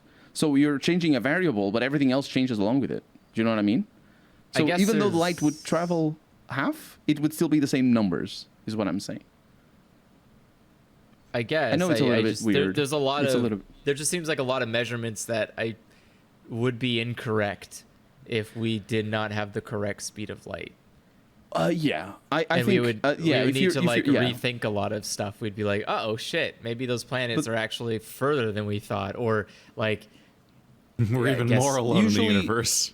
yeah, But I think like what that affects is more how light gets affected by other things, rather than necessarily the speed of light. Like imagine we find out that light actually gets slowed down more by gravity than we thought, because our experiments didn't account for whatever, and then all of a sudden the planets are closer to us than they are right now because light, even though it's being slowed down more than basically, well.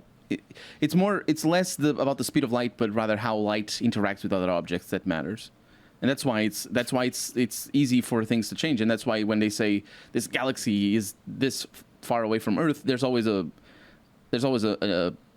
some margin of error because we don't know everything about that.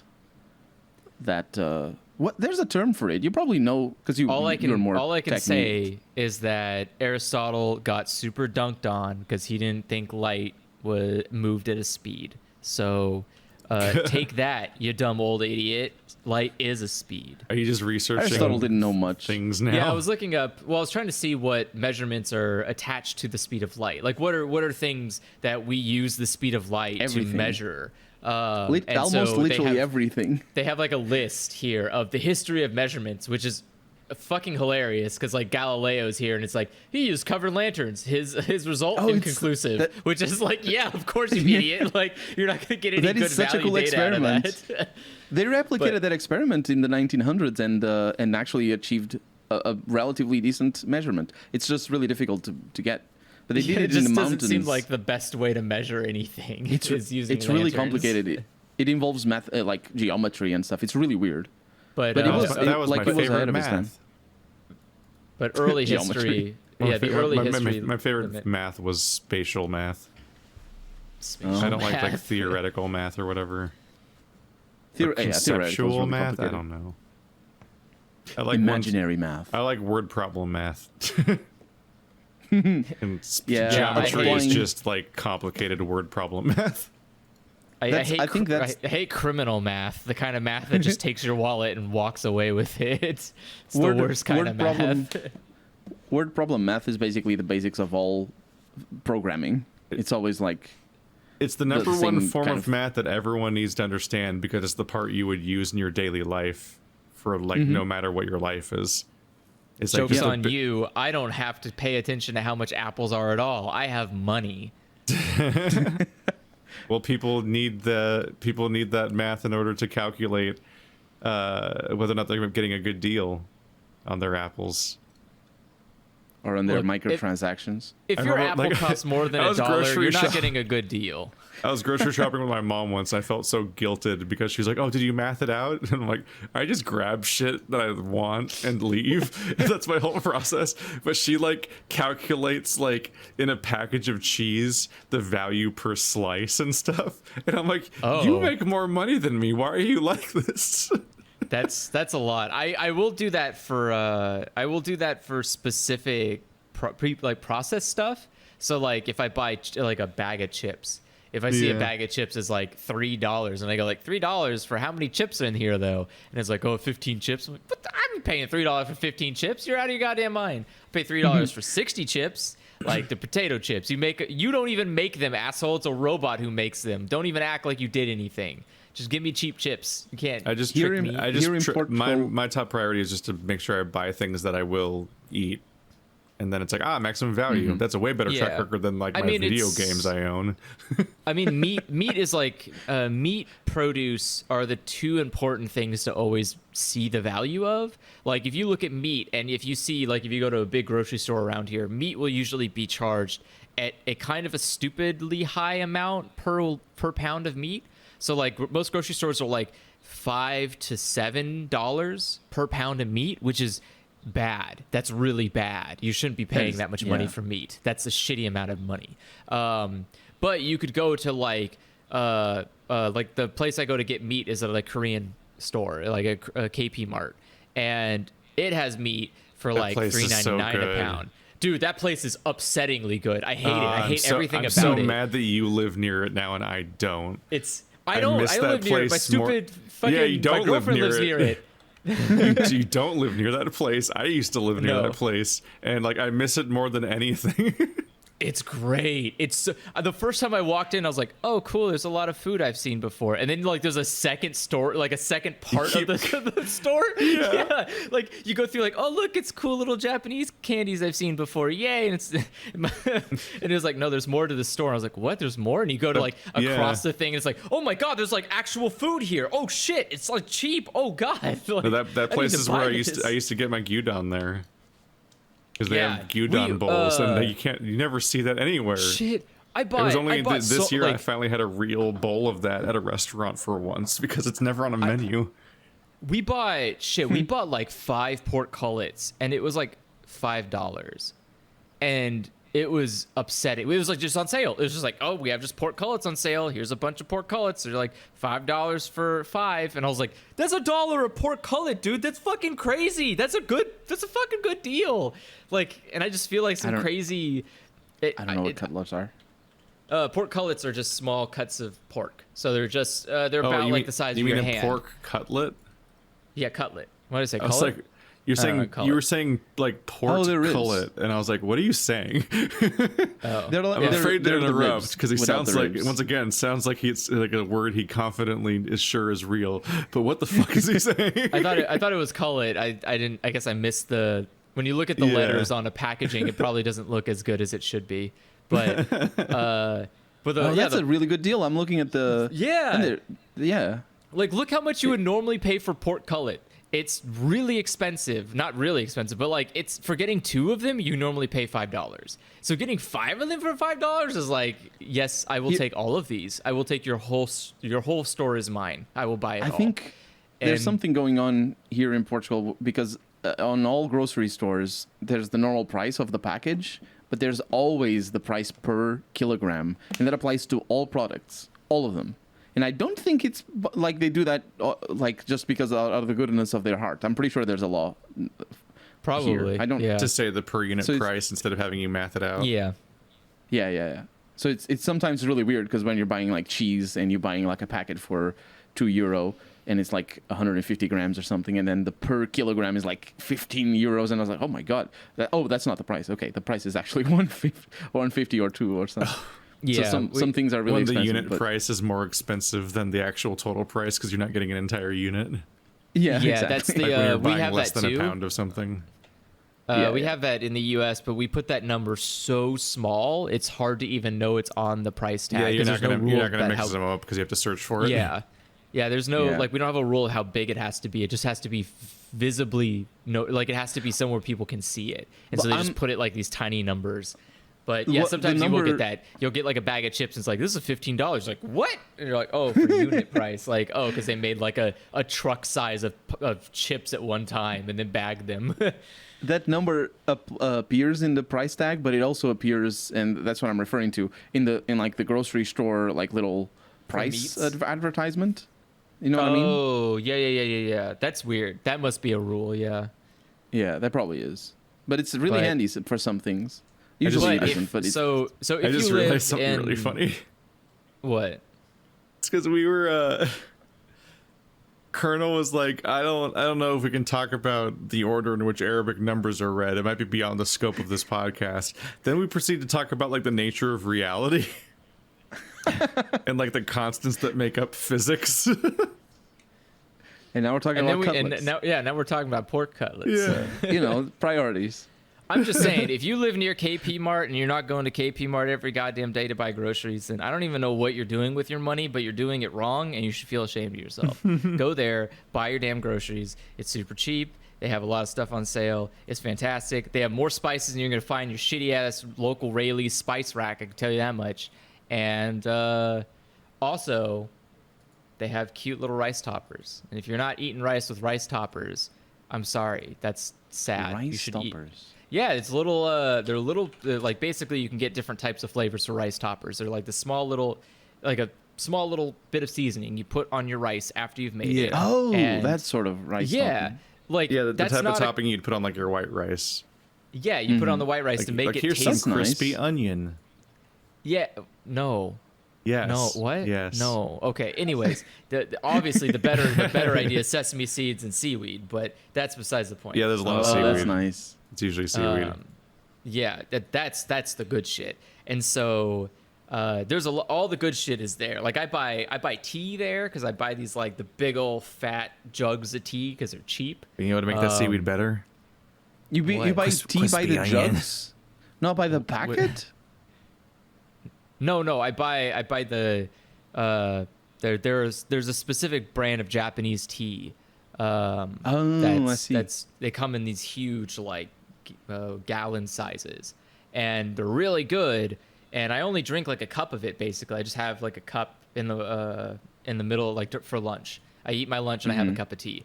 And it's not like that kind of tea. It's not the brewing kind. It's the kind you keep. It's like cold tea.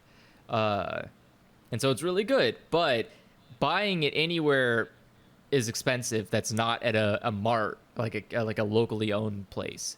And so being able to buy, like they had a sale going on. It was like, oh, you can get 3 of these for $6, and they're normally $4 a bottle. And it was like, all right, I'm just gonna buy all the tea now. So my fridge is just full of tea, but it's worth it because I'm gonna drink all that tea. It's upsetting when I go to like Rayleigh's to go buy like I had to buy a bottle of ketchup or something, and I'm looking at the prices for certain stuff. I'm like, you guys are scam artists. I didn't have to pay this much money. Why? But Tea is such an interesting drink. Is it? I've recently, in the last, I think it was like 2 months ago, I finally shelled out for proper tea. So I spent my life always drinking the crappy tea that's crappy that costs like a euro and a 50 for like a handful of packets. And I shelled out for some Earl Grey tea that costs 15 euros and it's like 100 grams. And that thing is like, I tell you, that is, I did not know tea tasted so nice. And I don't put milk or anything. It's just normal tea, no sugar. So, you know, because I paid for it, I might as well taste it. And I did not know tea was so good. And I'm the kind of person that I usually don't drink the same thing or eat the same thing like every day. So I kind of wish I was, because I would drink that thing every day. And I did not know tea was so good. I never had Japanese tea though. Kind of want to. Because, you know, anime and ocha desu ne. Itadakimasu. Ocha. It's Wait, itadakimasu is the one where you're That's eating, saying hi when yeah. you're... It's eating. Okay, I got it right. yeah. It's thank you for this meal is basically what that means. But yeah, it's weird. It's crazy that there are some corner like you wouldn't even notice like that KP Mart is right by a Walmart and a Safeway. There's like just a basically like a little bit down the way you'll find a Walmart and a Safeway right next to each other, and the poor unaware masses going to Walmart or Safeway buying their groceries at a markup just don't know that they can drive down the street just a little bit more and get it. And it makes me realize that like you should probably go outside and see what nearby marts there are that aren't part of your Rolodex of what brand name grocery stores, because like those little tiny shops, well, not KP Mart's too big, but you can find small little shops like that all over the place, and I don't know, seems worth it. Seems like if you can you should always try to shop at like places that you get the most money, you get the most value for your money, which is usually ironically the advertisement you usually see. But for me the big problem with the small shops is you mentioned drive a little further. Like you're driving to the shop anyway. I think the big advantage of the small shops is that they can be small enough that they're close to your home, so you just walk there and you can go there like once every day or once every couple of days and just have new things. I imagine in the US this is completely only happens for a very small number of people because it's you drive everywhere in America as far as I understand it. But yes, that's the reason why small shops don't exist anymore. Even in Europe. Also, fun fact: KP Mart is right next to a light rail station, so you have no excuse not to use public transit to get to KP Mart either. Light rail. A light rail. Light rail. Light rail. A light rail is Sacramento's pathetic, sad, and embarrassing attempt at creating a train system. It's like a metro here in Europe. So it's not BART, but it's not a metro. It's the light rail. That thing looks exactly like what they call metro here in my city. Exactly. Yeah, but it's not as good as a metro, because a metro actually is. No, yeah. A metro was designed by somebody with the intention to help people get around a city. The light rail was designed as an attempt to look like we wanted to get people around the city, but instead we wanted people to go to like some parts of the city, but not all parts, because we can't have a light rail in those parts of the city. But we can have light rail in the parts that people can't complain about having a light rail in the city. Which is that sounds exactly like you're not going not gonna find light rail in nicer parts of town, because the nicer parts of towns don't want a fucking train going through them, because that kind of sound isn't the kind of sound that you get when you pay $600,000 for a fancy house. That's the kind of sound you get when you don't have a house. Apparently, you have fancy houses in the nice part of what nice part of the city are you talking about then? Talking about Sacramento, but what? Yeah, well, like what the nice part of town? Do people live there? I mean, live is a really strong word. Most people have homes there. I can't say whether they live there or not. They may just have a house. They may just have the house there. Yeah. Yeah. Because here, like here in Porto, the metro is largely above ground. There are some underground areas, mainly in the center of the city, because it's an old city, so they don't destroy anything. They just want to preserve as much of it, so that when they built it, they made as much of it overground. But when they had to, they would go underground. And like the center of town, it is like you're saying. It's basically made to prioritize certain areas rather than necessarily allowing people to go wherever they want to go in the city. So there's no like ring around, or a ring would be probably the best in the city that I live next to, because I don't actually live in Porto. I live a little bit away, but the center of town is like obviously cities are very different, but the night when you think about the nice part of town here, I think of busy bustling areas that have a lot of shops, a lot of a lot of like bars and restaurants and tourist attractions, but it's not like people live there. There's some houses here and there, but it's in fact they're not necessarily the most expensive houses in town. They're more expensive than others, but the most expensive ones are always in the suburbs here. That's interesting. Yeah, I don't. It's like I have no idea how. I know Sacramento is a very big city, like in terms of area. Yeah, I mean it's the Sacramento area or county, I guess is what it is. Sacramento County encompasses a lot of smaller cities, like Rancho Cordova is technically part of Sacramento County, even though it is its own city. Same with like Folsom, same with Roseville. They're all like part of Sacramento County for some reason, but I've been around a lot of Sacramento, and I don't think I've ever once in my entire life seen a part of Sacramento and said, this is a nice part of town. Like it always just looks like a place I probably could live, but maybe not.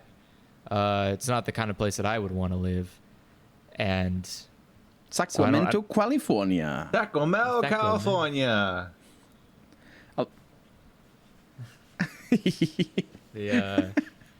But it's a city, I guess. Sacramento is kind of like a less worse LA.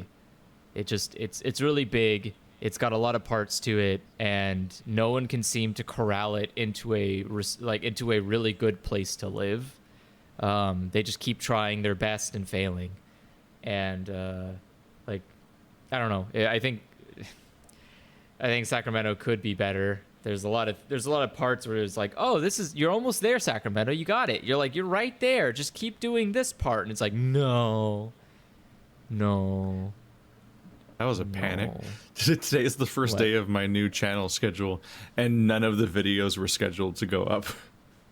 Nice. So like the videos were supposed to start going up like 5.5 hours ago, and I just now like saw on Twitter people be like, so what's up?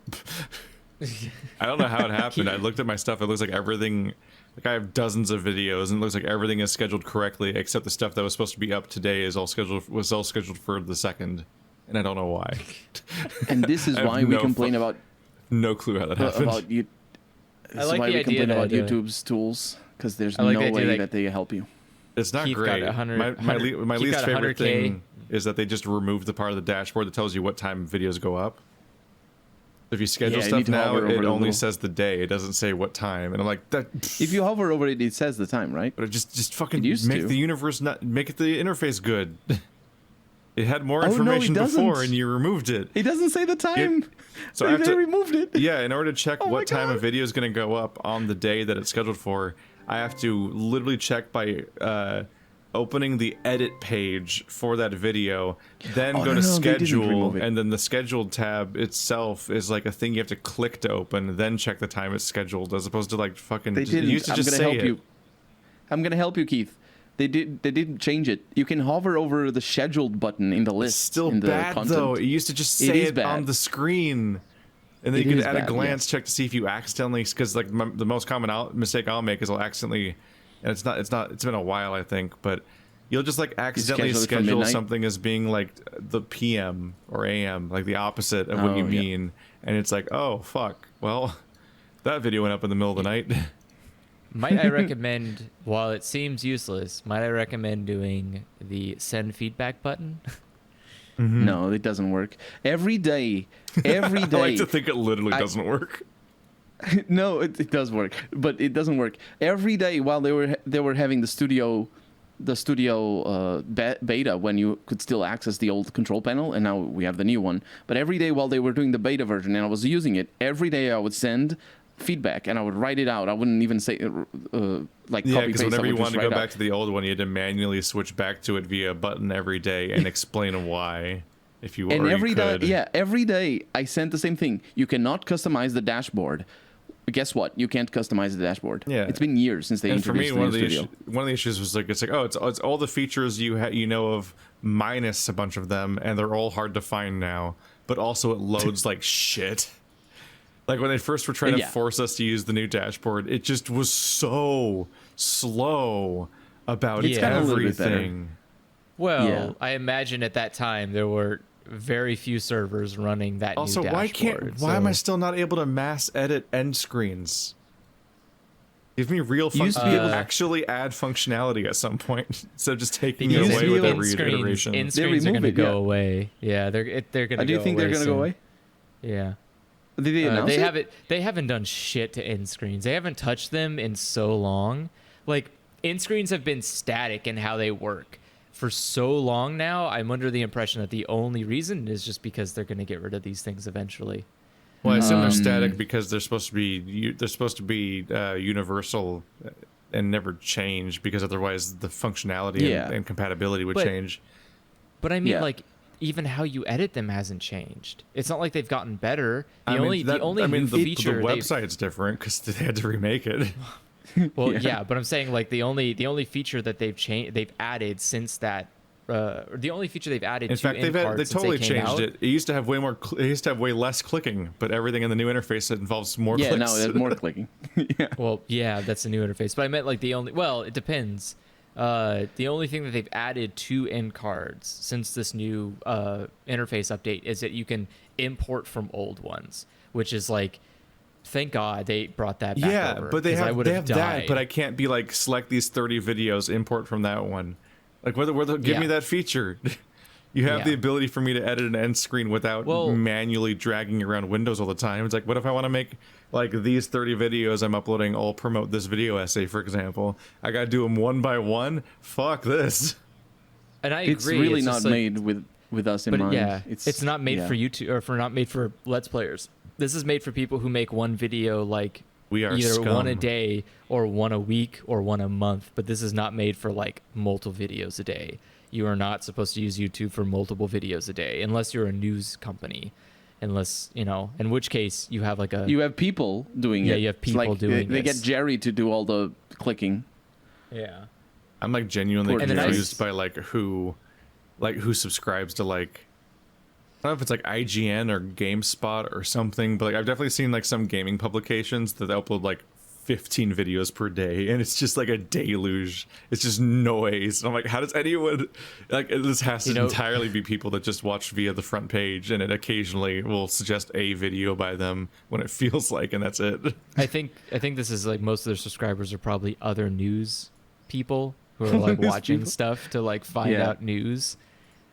It's just like, oh, cool, Yeah, it IGN could made a be. video. I'm gonna make an article about that IGN video, so people don't have to watch the IGN video. It's just an Ouroboros.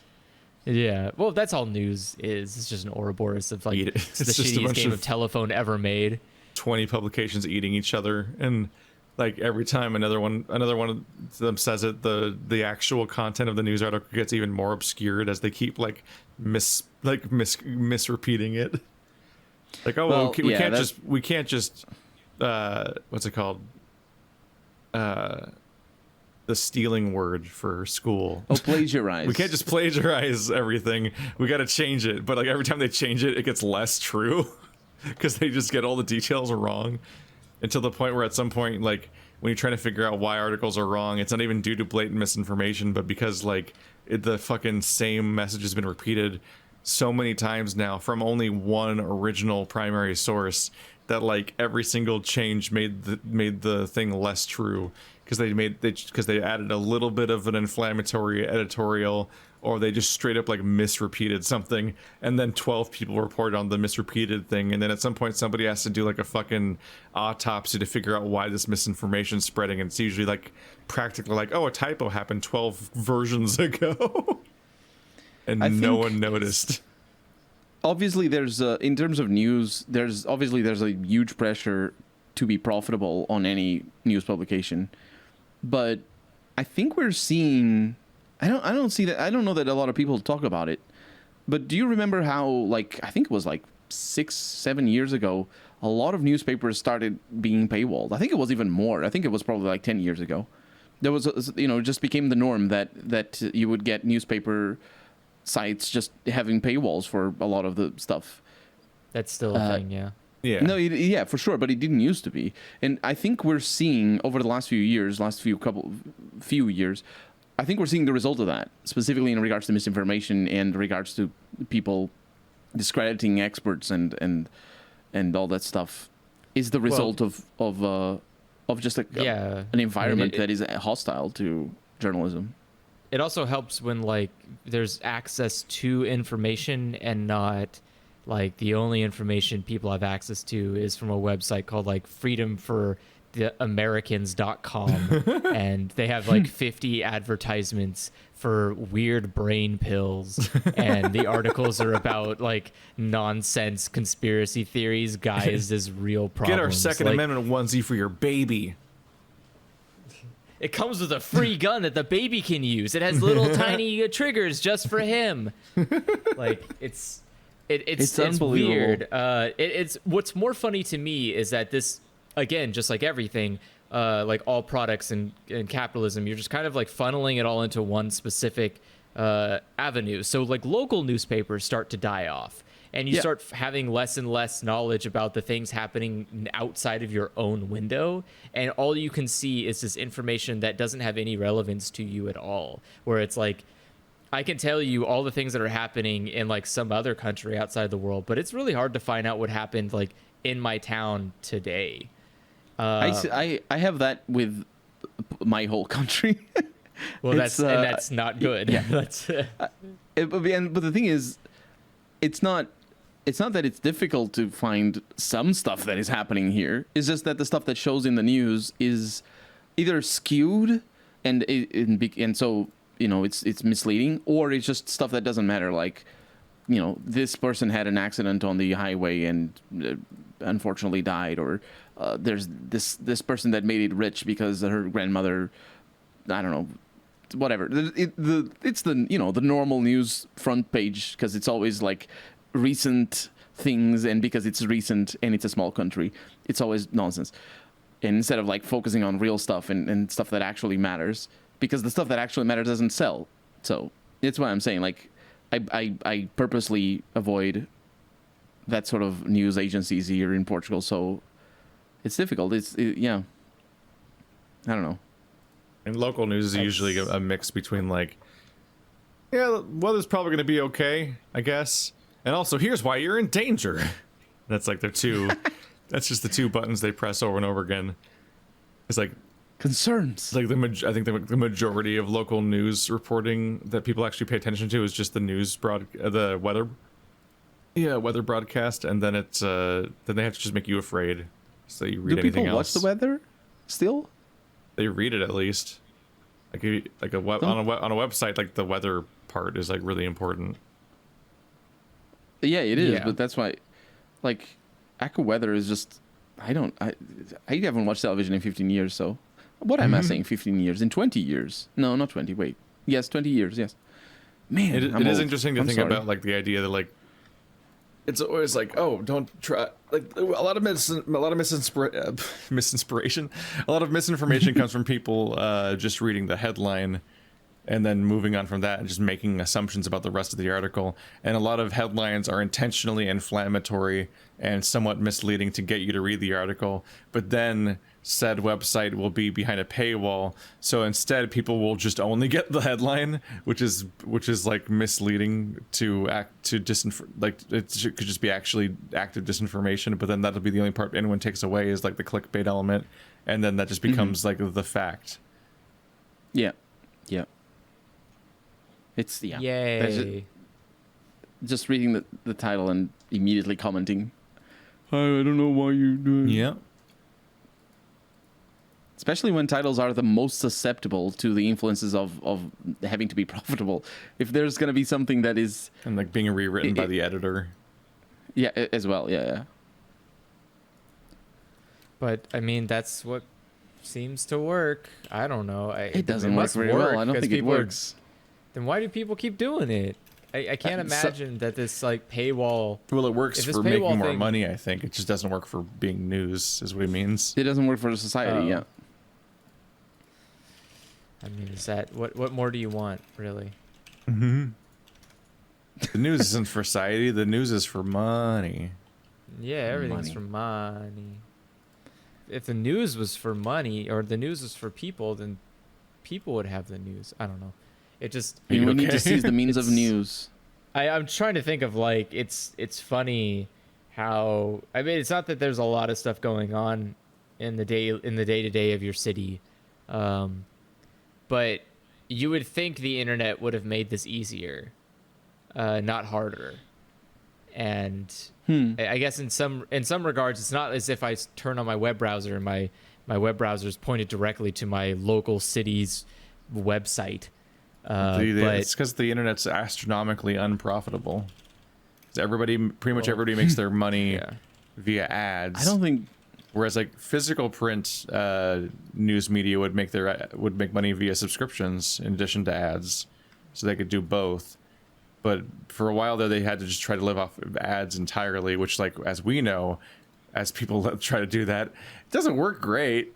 Like, if you look at my daily audience of like how many people watch my videos every day, you would think I was a very successful entertainer if it was like live shows or whatever the fuck. But instead, it's like, no, it's like I'm like making pennies from like thousands of people, and it's like being able to be seen. Like I'm seen by tens of thousands of people per day, and that translates into like trash money per day. Like it does not equate to the comparative level of celebrity that comes from like the level of like viewership you're getting. And it's like, so like how the fuck do you like if I could reach the number of people that I do per day as like a newspaper, I would probably be a profitable newspaper if it was like a actual physical newspaper. But like, because it's so astronomically out of whack, like, yeah, like they can't actually make a profit online once everything's switched there. It's like everyone stopped reading the physical newspaper, but then they can't make enough money online via ads alone, and then it just becomes this big mess of like, how do you make any of this infrastructure happen? And what's messy about all of this is that so many of the, like, at least from what I've heard, so many of the like top of the totem pole agencies and so on essentially just like get their news from all those local agencies. So like it's like one of those things where it's like, oh, Disney is completely dependent on all of those local theaters, and the local theaters are going out of business, and Disney helps that happen to some extent. But like the whole reason their movies are doing well is because they can be in those theaters.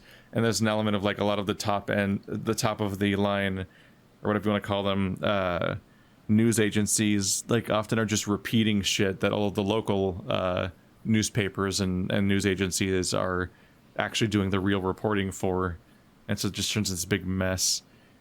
Like I think sometimes about like a show like not even to say they're the top or anything, but just like on YouTube, like a channel like Philip DeFranco, like the Philip DeFranco show is like a daily news channel, but like I don't think they have any reporters. Like Because you're forgetting they're just repeating what everyone else says. You're forgetting a very, very important dynamic of news that in the age of television specifically has started, which is news isn't about information, it's about entertainment. Yeah. And that's besides even all the profit motives and what sells and what doesn't. That's just the basic reason why not all people obviously, but the vast majority of people who watch news, that's why they watch news. And you see that on YouTube very, very obviously.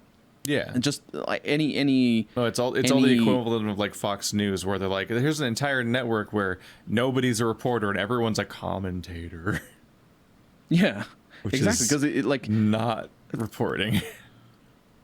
Well, it can be reporting in a way, but it's just that because editorial it's not is journalism. I mean, like, you're not doing investigative journalism. You're just signal boosting whatever you feel like repeating that other people are saying already. Yeah.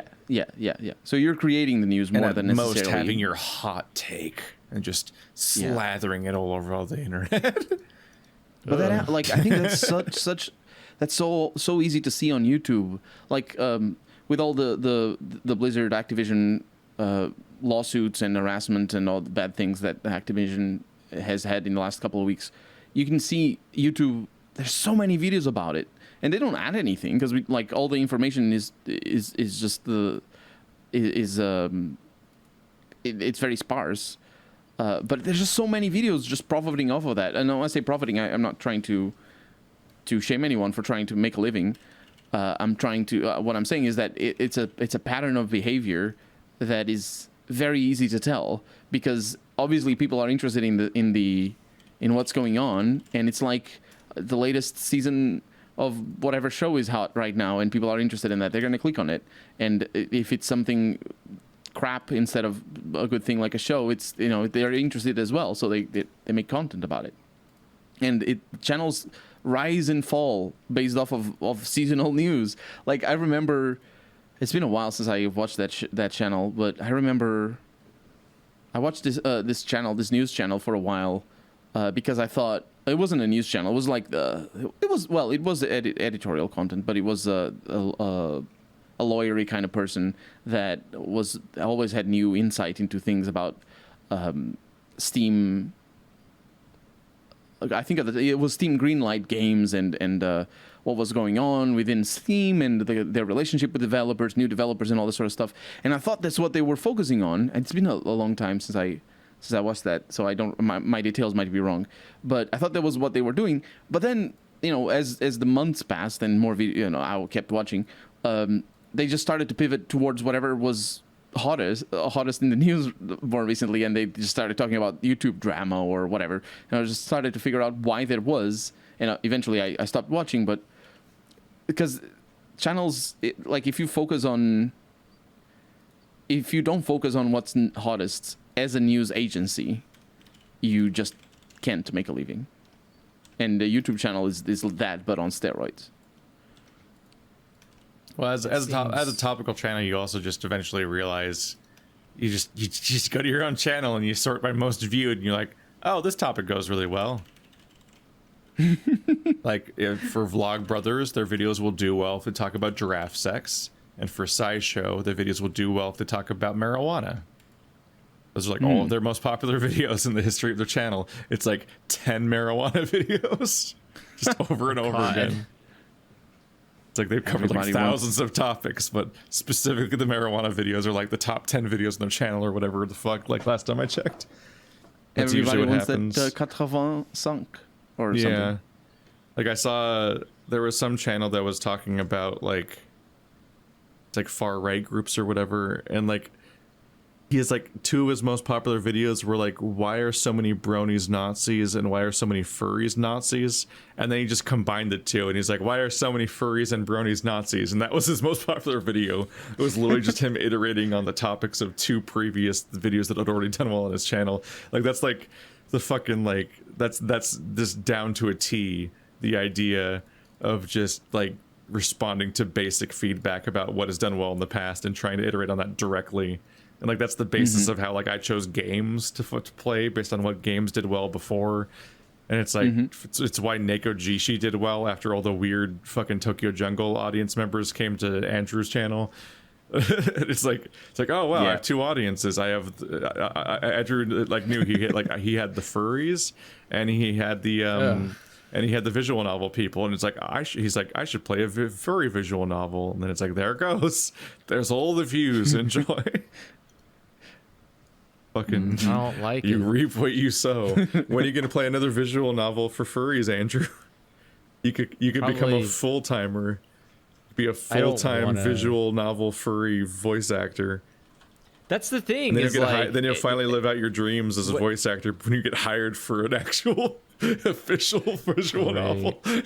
I can't wait. I can't wait to be like a visual novel actor for some porn furry game, and that's gonna be that will be the thing on my tombstone. I get to like sorry, Dad.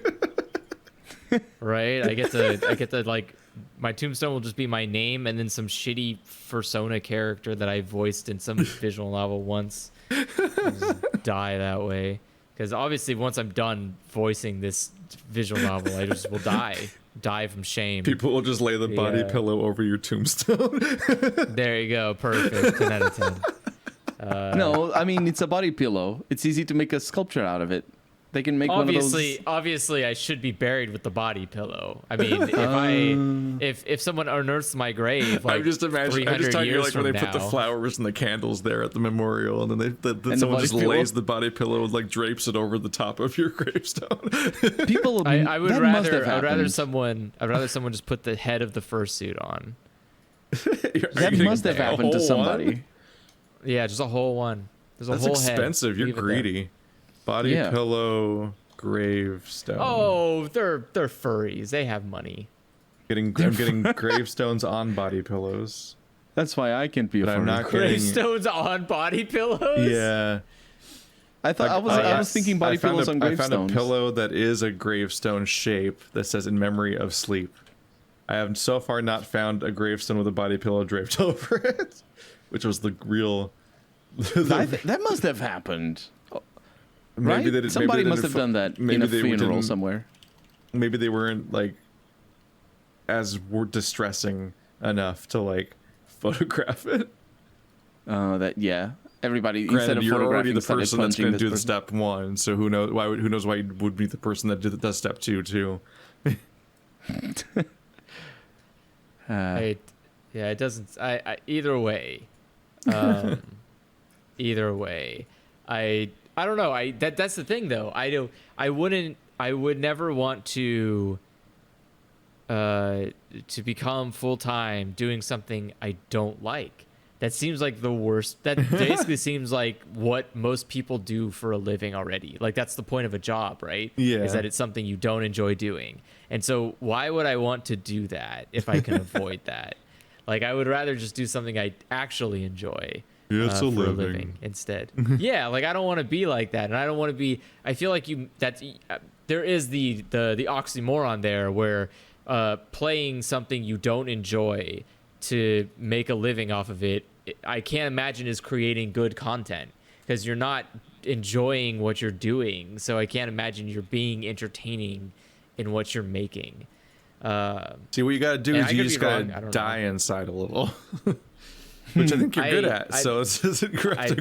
I've died. I mean, the last time I died on the inside, I stopped playing Let's Play, or I stopped doing Let's Plays.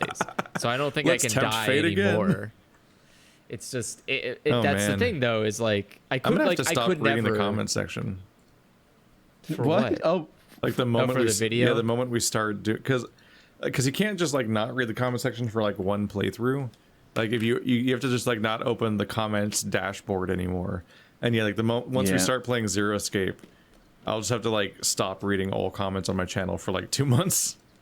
Because I'll always remember that like literally part one of thankfully we had binged it so hard that we were way too far, and so it didn't spoil it actually, but literally on part one of Zero Escape they spoiled like a major twist from like part 80 of our series. What I can't get over in particular is that people are just really like tragically incredibly bad at not spoiling things, and one of the worst ones, and fucking PSA to all of you idiots, we can always tell the dumbest kind of like quote unquote not spoiler comment is every single time that somebody like quotes something that you say and like does like an emoji or like a face or like a knowing look or whatever. It's like, cool, now I know that happens. Like you're just quoting that thing and your implication is that it's ironic I'm saying that, or oh, funny you should say that. It's like literally every adult with a functioning brain 2 seconds later is like, oh, I know exactly what he means. All right, so now I know that happens now. Like people are so fucking bad at not spoiling stuff with exactly that format of comment. Like and it keeps happening too. Like was it Half-Life? It's a God. There's a lot of versions. was it Alex? This is another comment that I hated about Alex, but because the other thing I hate is when people confirm your theories aren't true. That's a spoiler. Shut the fuck up. Yeah, that is yeah, absolutely. If you confirm that what somebody says isn't what's going to happen, then that's still a spoiler. Don't do that. Don't say which theories are right or wrong. You need to shut the fuck up. People are so bad at spoilers. But yeah, like spoilers for Zero Escape.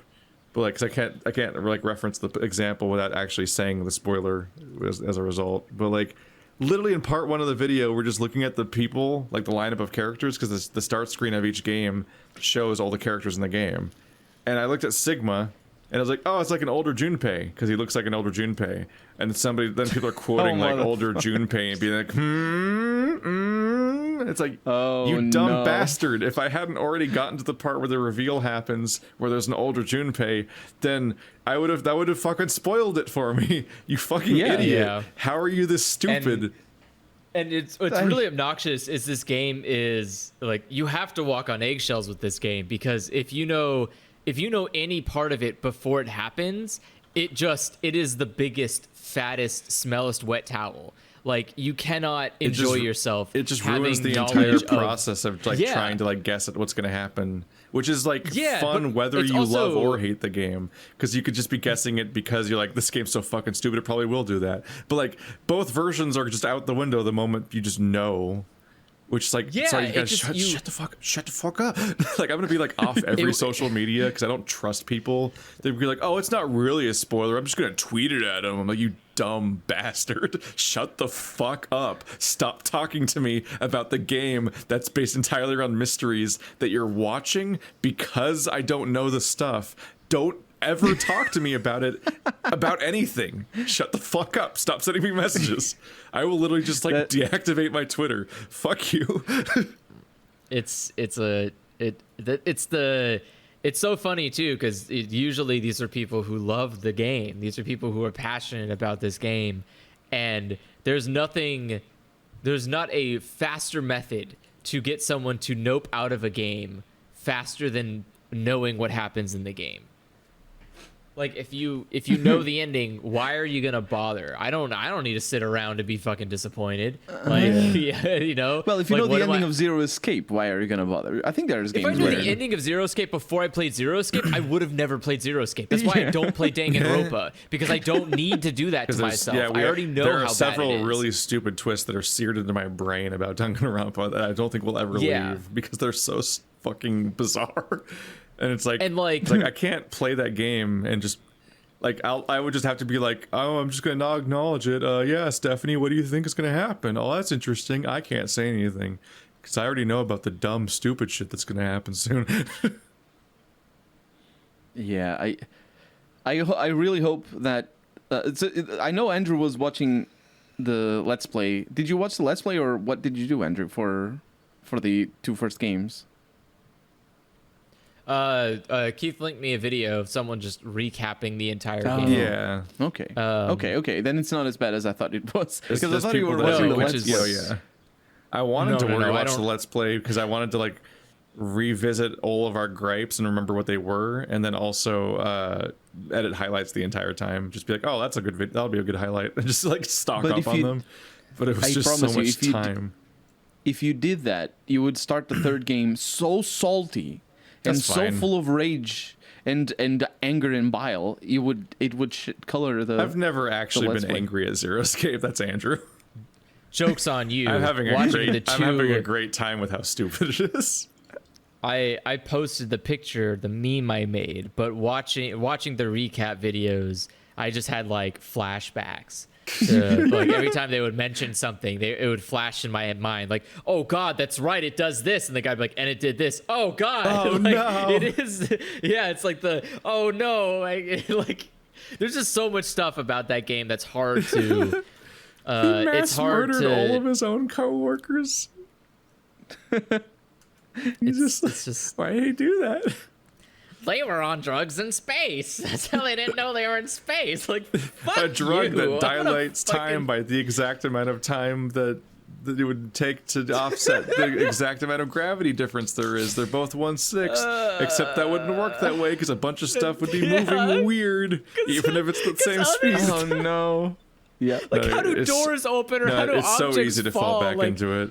It's so God, easy. It's so dumb. Like but it's dumb in the worst way. It's dumb in a way that thinks it's smart, and that's the atrocious part. Where someone's just like, I did it. I wrote a twist. And you're like, no, you fucking didn't, you idiot. What you wrote was garbage. And then you sold it back to me as a twist. It doesn't make it a twist. Or how all of the ending, the villain motivation, and the ending, and half of the things set up, and all the explanations of 999 are all just retconned by Zero Escape.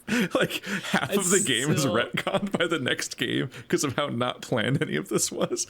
And it's I like, still have no how did you idea what fail they to like. yes and yourself? It's like the Yeah. fucking the Zero Escape trilogy has the fucking modern Star Wars problem, but one guy wrote it. He did it to himself. For What a me, fucking I thi- disaster. For me, Yeah. the biggest thing, while you guys are talking, I was trying to look up the wiki page. Oh, I found it finally. Every time I look at a synopsis of although this time I'm not seeing the example, so I'm just going to give you my perception. I look at a synopsis of the plot, and it's so long. It's like the summary of the whole thing bores me. It's because it's just so full of nonsense that doesn't matter. And then I compare it to other things that I like, and think of if I had to write a synopsis of the stuff that I like. It's usually feels like I could write it in a lot fewer words. But obviously I couldn't do that for 999 or for Virtue's Last Reward or whatever, because there are indeed a lot of details. There are indeed a lot of twists and turns, and it's just like, why would you write a story like that? Because I don't think can anybody write a story just like, imagine when you set out to write a book, if you can imagine, and you have in your head you have a story. Some people write it like that. You have a story that you want to write, and you start it and you write it off. But if you have the story in your head, like, it can't be that long. It can be a really complicated story. I get the impression that the writers for these games they sort of have an idea where they're going, but they're just winging it all the time, and that's why there's so many twists. cul-de-sacs. Like, Yeah, they must be. I watched the recap videos that I sent to Andrew, but I also watched a video that recapped both movies. I mean, games. And the funniest thing about Oof, that, don't scare me. The funniest thing about the video that recapped both games in like 12 minutes or whatever was that 999 took up more of the video than Zero Escape did, despite being half as long, because so much of Zero Escape is fucking useless. It's so much wasted time and plot threads that go nowhere because the game had to have like 50 endings, and so it's so many endings where it's like, you actually betrayed that guy and that guy betrayed you, and then Sigma like could have gone through the door, but he was like hesitating, and then everybody grabbed him and then he died anyway, and that's the end, is he didn't make it through the door after getting through the door, and I'm like, I fucking hate you.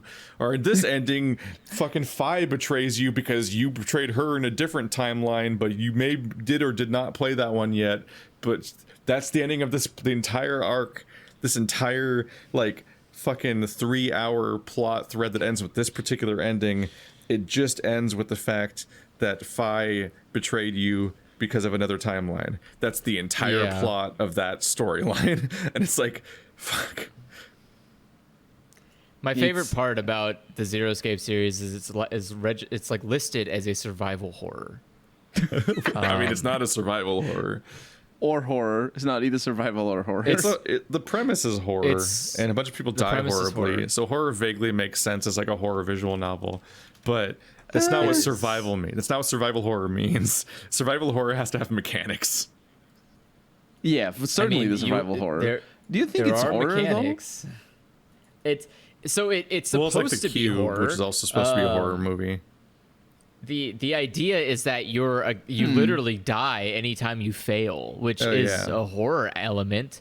Yeah, I suppose makes sense. But the problem is so technically Five Nights at Freddy's is a horror game, but it's wrapped in such a stupid design that it's hard to be horrified by it. You're just like, scared. That's the or just not scared. Well, startled. You that's just the get thing. startled by a very loud noise.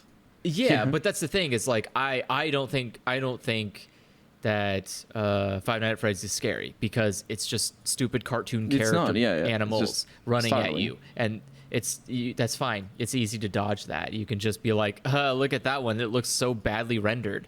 But that's how Zero Escape is. It's like whenever a horror thing comes up, you're like, yeah, but this was so badly written. How did we get here? That the horror drops from itself. Because Yeah. you're not scared. You're just like baffled. You suddenly have to go into this mode where your brain has to do like a 360 no scope spin to try to find like, how the fuck did we get here? What happened? What is going on here? Because Like, the horror when isn't the point of the writing. Most of the writing is the puzzles and the Ice 32 or whatever. And Like, Ice can't- 9. I feel like the Ice books. 9. I feel like the games don't dwell hard enough on the most existentially horrifying thing about the games, which is the fact that like they die so many times, and like as far as I can tell, in all of the timelines where they die, that's never resolved. Those people are never like rescued in any way. You're literally having like 500 bad timelines, which all still happen. Just so one timeline can be okay. Like it's And that's like the whole. the that's the plot premise of the- Zero the Escape is what if there series. was 50 Trunks? What if Trunks happened 50 times and all of the bad universes where Trunks and all of his family and everyone he ever knew gets killed by androids, they all still happen, all just to create one timeline where the androids don't kill everybody. Like that's the plot of Zero Escape. That's And the it's- fundamental remember- premise of the series.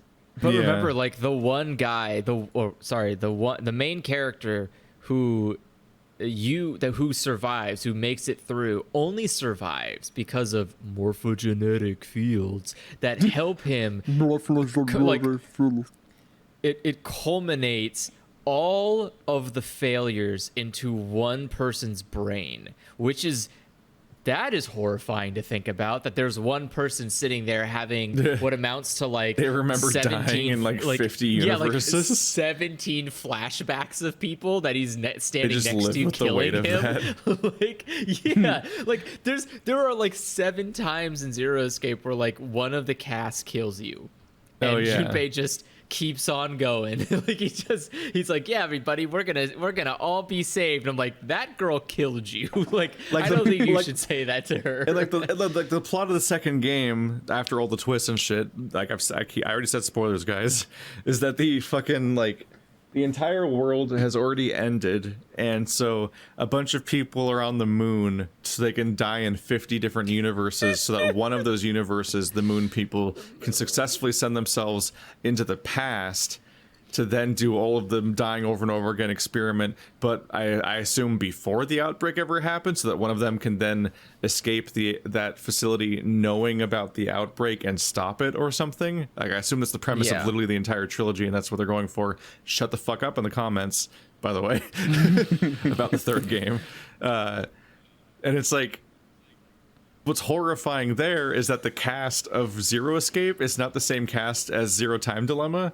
So like a few of them go back in time and try to save the future, but a bunch of them just fuck off. So even in the good timeline, they don't even like have an influence on another version of themselves in a different timeline and save that version of themselves in the past. Like Clover and Lotus and Quark can all just go fuck themselves because they don't show up. They're not in the cast of the next game. So like, Wait, what? like Lotus and Clover just have to deal with the fact that like that's the ending of Zero Escape, is that they just like, oh, I guess this is all like a hyper complicated multi-death arena that we were just volunteered for against our will, and we've been killed in 100 timelines just to get this one good timeline where now Sigma and Phi and Junpei and June know about what they have to do, but we can just go fuck ourselves because we're just gonna sit here and die on a moon base in a doomed timeline, even in the good ending, and they're not even in the next game. So like they're not gonna go back in time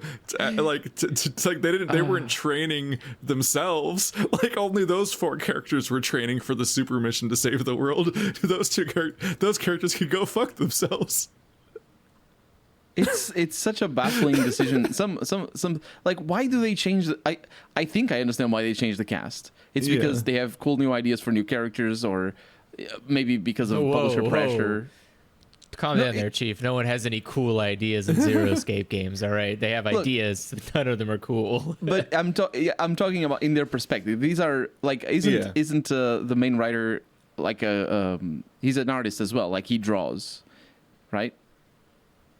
I don't am I know. wrong?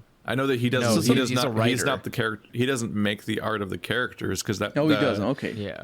At least with 999, but I think all of them.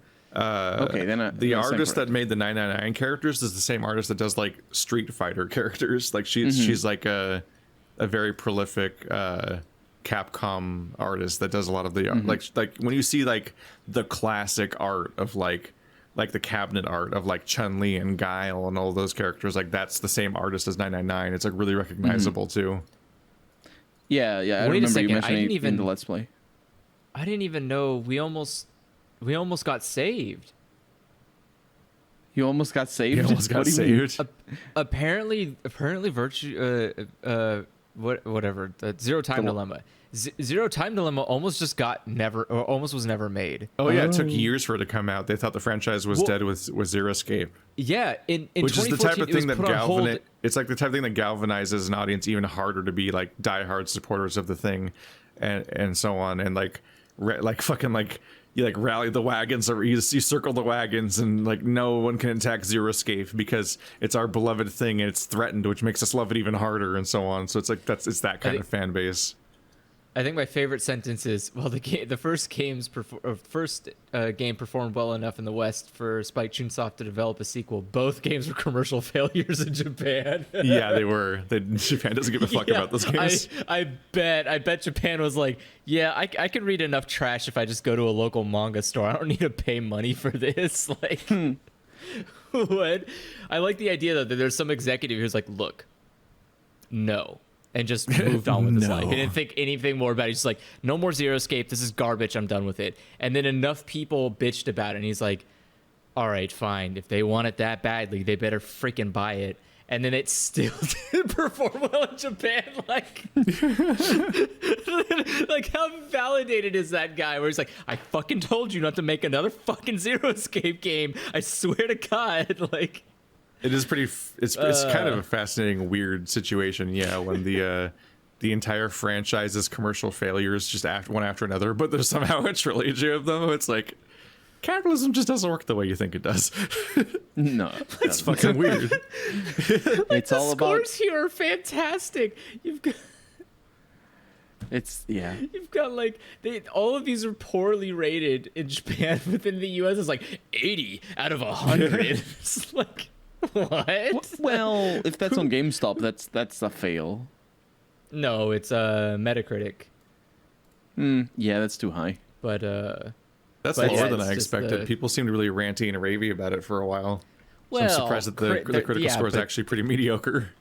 But remember, critics actually had to play the game. Those people didn't play the game. They just like sat there and ingested Well, I would it hear like it was some kind of critics talk flavored like, ice cream. It's like one of the most disappointing things about this entire game is the fact that like the first positive thing I heard about it and why I got excited about it in the first place was because of Giant Bomb. It's like they were ranting and raving about this crazy visual novel where every ending's simultaneously canon and stuff like that. That's a And they bad made it idea, sound- by the way. They made it sound all can I- cool, and instead it was really not. Can I make it a point to say it that the every ending is technically canon? That's bad. That's a bad idea right there. That's the problem. And I'm tapping my finger on the table right now. That is the problem. And I get that So- you could be excited for it. It's like the oh, this game is so big you could never explore it in your lifetime if you wanted to. I know it sounds amazing. It's not. That's a bad idea as well. I by the way. think you could do that. I I- think you could do this idea well, where every idea is You could. canon. You could if you have a you really, can do really the- simple. I feel like you could do basically the premise of Zero Escape, where somebody's like hopping from reality to reality in order to fix the like what's going wrong each time, and all the endings are canon. If it was just all done better, just had Yeah, to they all did be- that. It's an anime. It's called Zero Escape, doesn't have- and it's really good. I mean, it's so Or not Is Zero it? Escape. Sorry, it's called What? It's called ReZero. Oh, I called was gonna say Shibuya. They have a And little it's bit of that in called Steins Gate as We well. never got to beat Shibuya, but Steins Shibuya Gate is- like Steins Steins Gate Gate is a little is- bit complicated. yeah. Shibuya, unfortunately, or not unfortunately or fortunately, but like in Shibuya Scramble, no, not all the endings are canon. But it is the act of playing it is the act of playing Zero Escape, but entertaining and good. Yeah, it's It was Shibuya Scramble is it was someone having fun distracting. with this concept. Like, I don't know Zero if they Escape is completely someone fuck it taking up it by too the end or seriously. not, but it was great when we were playing it. Oh, I doubt remain they could fuck it up. unconvinced. Maybe of this one day we'll get possibility. back to it. But God, I we'd just- have to review what we got so far. And reviving an old series is usually really bad because usually need to restart. usually very few people remember everything. I remember that. Like for we us, restarting definitely- sucks, but also for the audience, if you continue where you left off, like there's so little crossover of people that like remember the original episodes and still care about them, and then we'll click on the new one. Like you lost a bunch Yeah. of those people, and then all the new people don't know what the fuck the series is that suddenly came back, so they're just gonna ignore it. Yep. Yeah. And Yeah. why does it suck restarting though? Because you got to redo it all again. Oh. Yeah. And But you it's been so long. you also get and- stuck with but- these like dead end episodes that are just like dead episodes now. Like they're like the bad timeline of the playthrough. Like I have a few different times that's Oh, happened. but they're like, all canon, Keith. They're all We've done it. canon. Yeah. We've created a much better story. like I have a few versions of that. Like how there's two dead playthroughs of Deadly Premonition before I got it to a new one, or the proper one that finally finished. And I have like two the non-cursed one. yeah, and like I'm starting a playthrough of Resident Evil 6 right now with Bird, which will probably finish, but that'll be my fourth playthrough of Resident Evil 6 before one of them finally God. finish. And it's like it really sucks to have like playthroughs that dead end with stuff, but you're like, I don't want to delete these episodes because what if somebody does want to watch them, but then you still have to deal with people being like mad at those videos because they don't end with like the game ending, and it's like I usually finish things, and it's like how I have like the beginning of I have like the beginnings of a Dragon Age Origins playthrough on my channel that never finished. And it's like this. You're gonna need to start again. Yeah. I'm telling you the news right now. If you do that, you're gonna need to start again. Oh yeah, no, because that was a playthrough specifically designed to get to the game quickly. So I was skipping a bunch of stuff because I was insecure with the idea of playing a giant, mega long nightmare game on your channel because like that's supposed to be what's like bad. And like, And that I is mean, it is bad. that is a People big don't do game. it because it's bad for your channel, and people don't Yeah. watch the whole thing. And like, as much as people want that stuff, they don't actually watch it most of the time. But at this point, I just say fuck it and do it anyway. But back then, I was like, oh god, I'm gonna play a game this long. I'm gonna be a quote unquote pragmatist. And so I kept like not recruiting characters because like, why would I recruit that guy?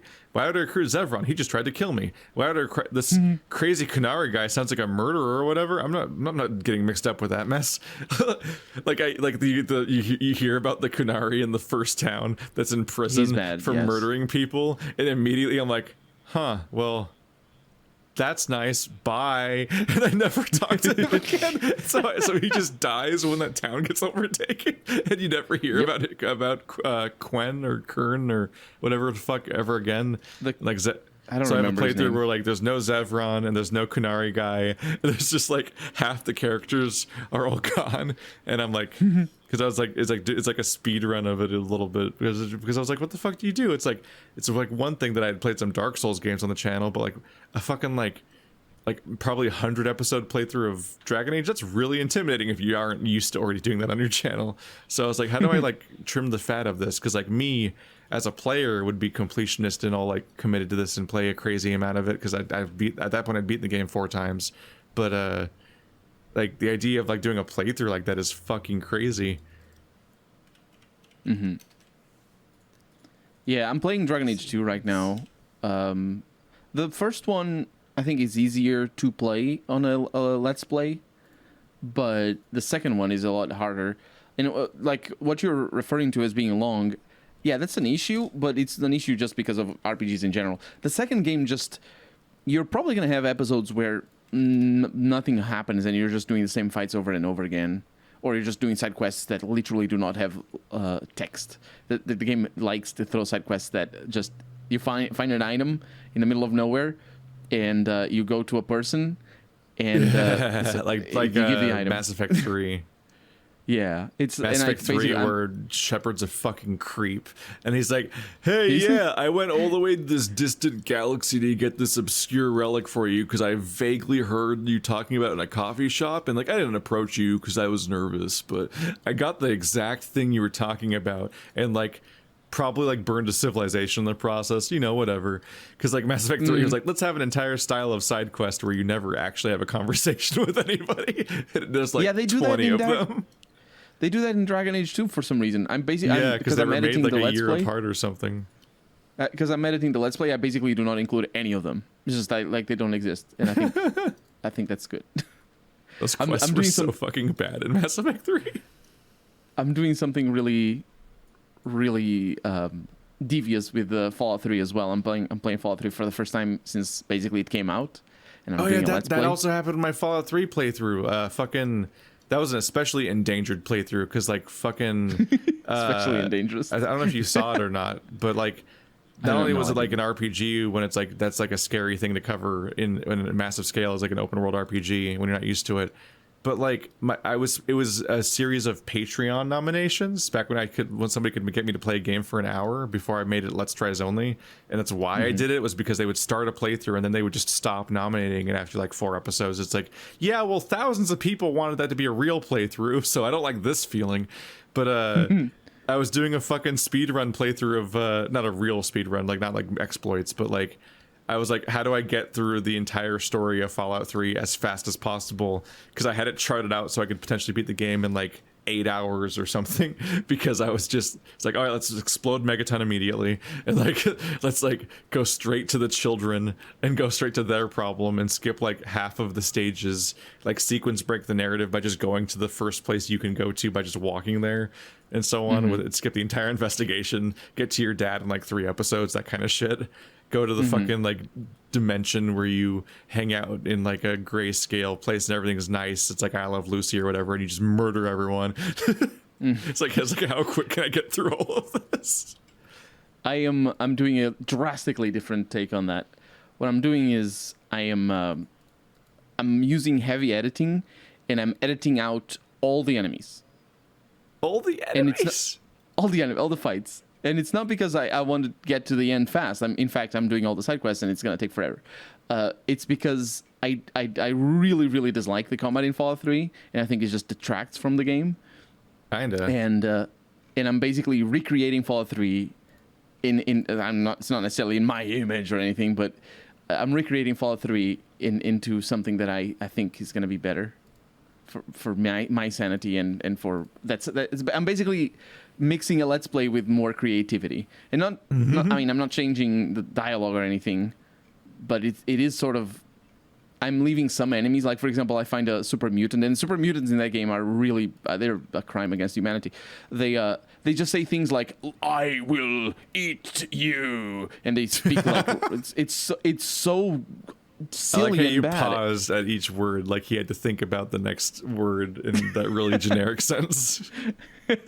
It's just so like for my Let's Play, it's an early quest where you basically go to a town, and people are saying, "Oh, the super mutants kidnapped our doctor and our trader, and they sent them up there. Go and get them." And I go there, and if I had to fight them, it would be just it's the sadness that Fallout 3 is for me of just every time so I hear about combat. Fallout 1 and 2, and especially about how the super mutants are characterized in the original games, I'm like, oh, Bethesda did an evil, like evil, absolutely. Ruined they ruined the entire super mutant like species and like their premise of why they exist on like a fundamental level. And especially because super mutants are so entrenched with the root of Fallout lore, which is the FEV, which is the thing that makes mutants for a large part.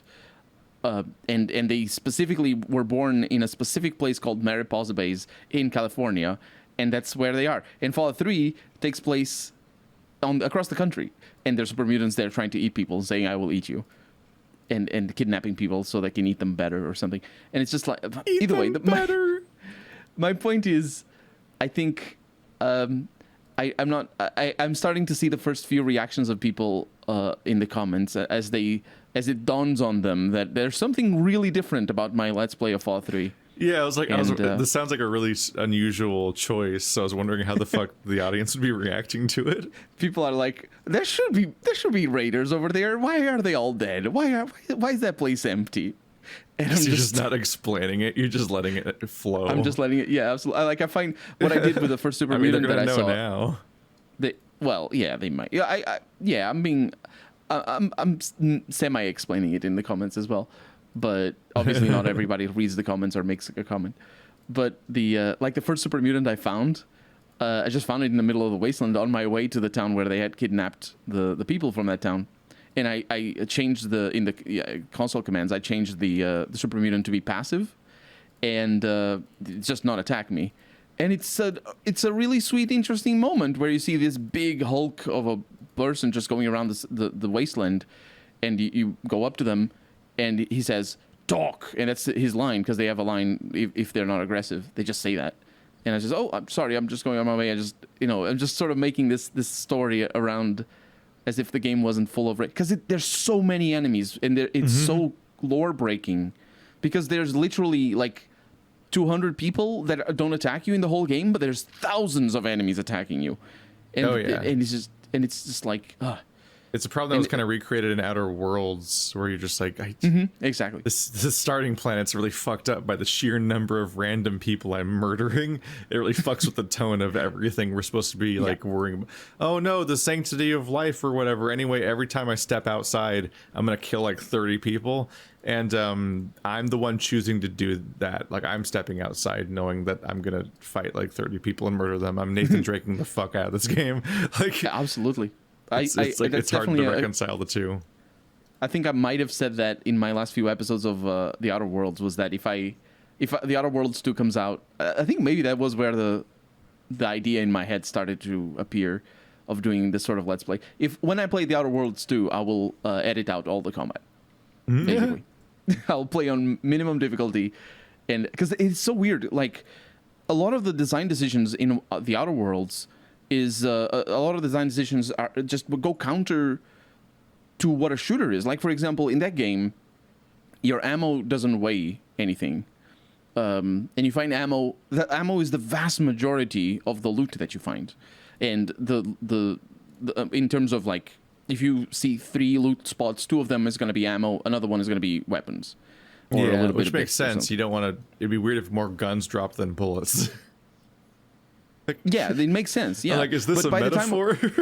But by the end of the game, you have so much ammo that, at least for me, I had thousands and thousands and thousands of ammo, and I basically didn't pick up anything, because the weapons are heavy, and I really don't need them because they are a pain in the ass to have to upgrade and all that.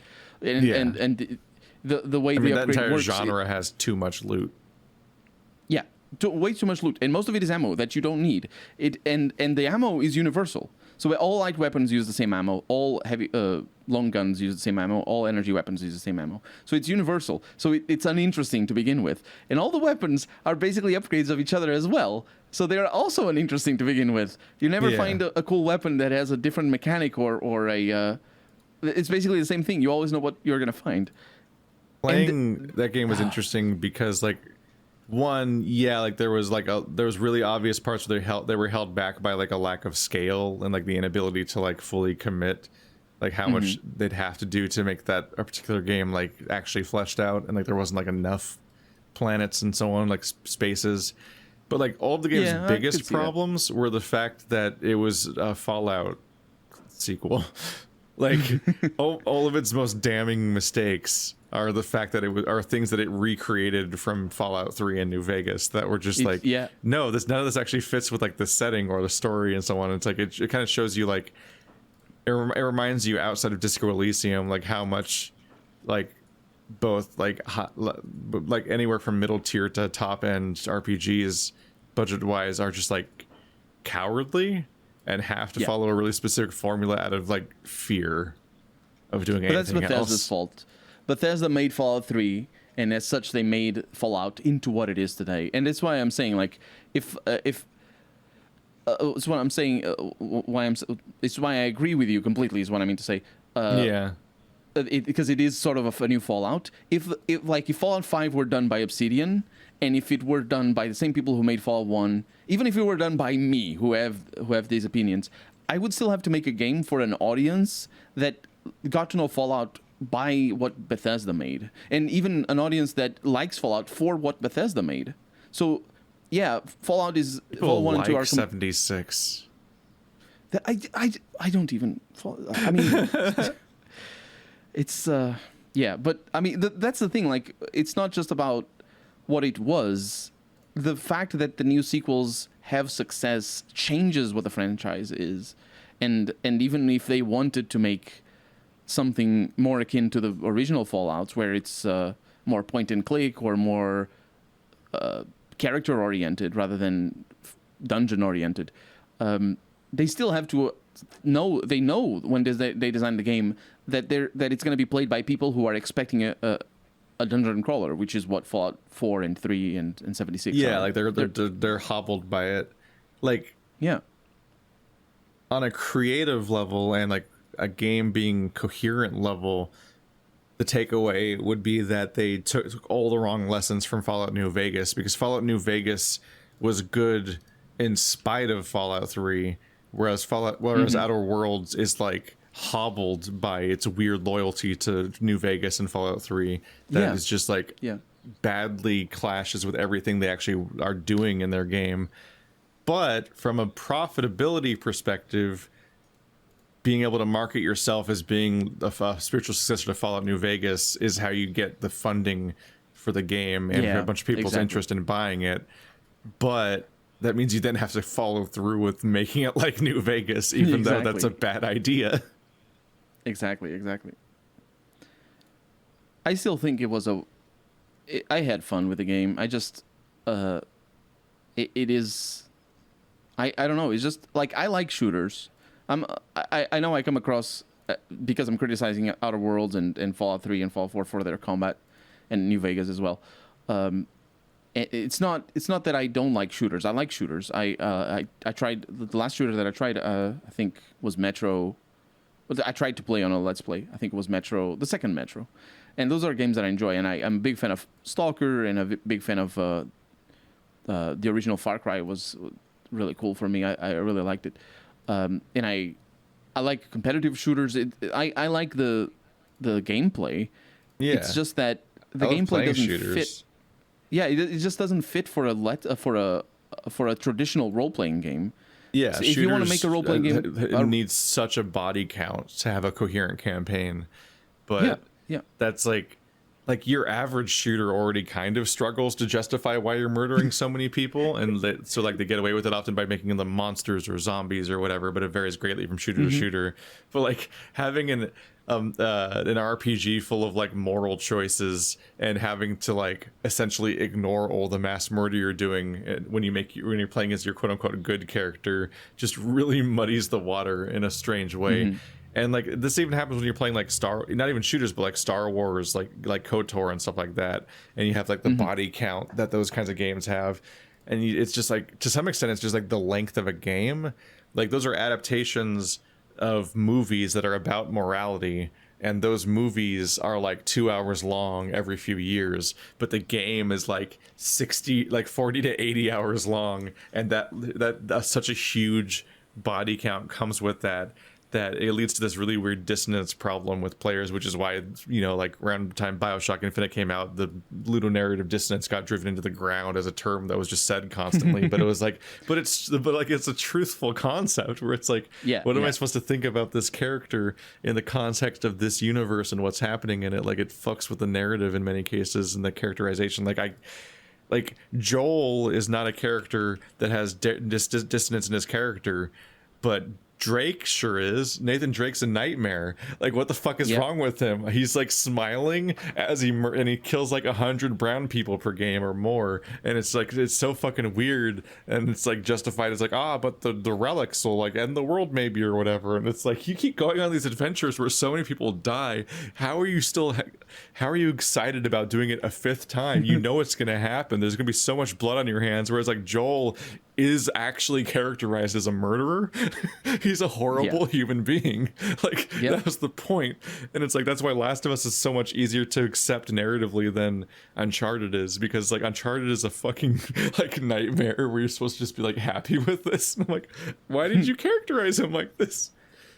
I it's, I don't. And like every yeah. time you play as the good guy in an RPG, you're supposed to, like, you're basically making Nathan Drake. It's a lot. It's a lot to take in, man. I think that's one of the reasons why. Well, it's not.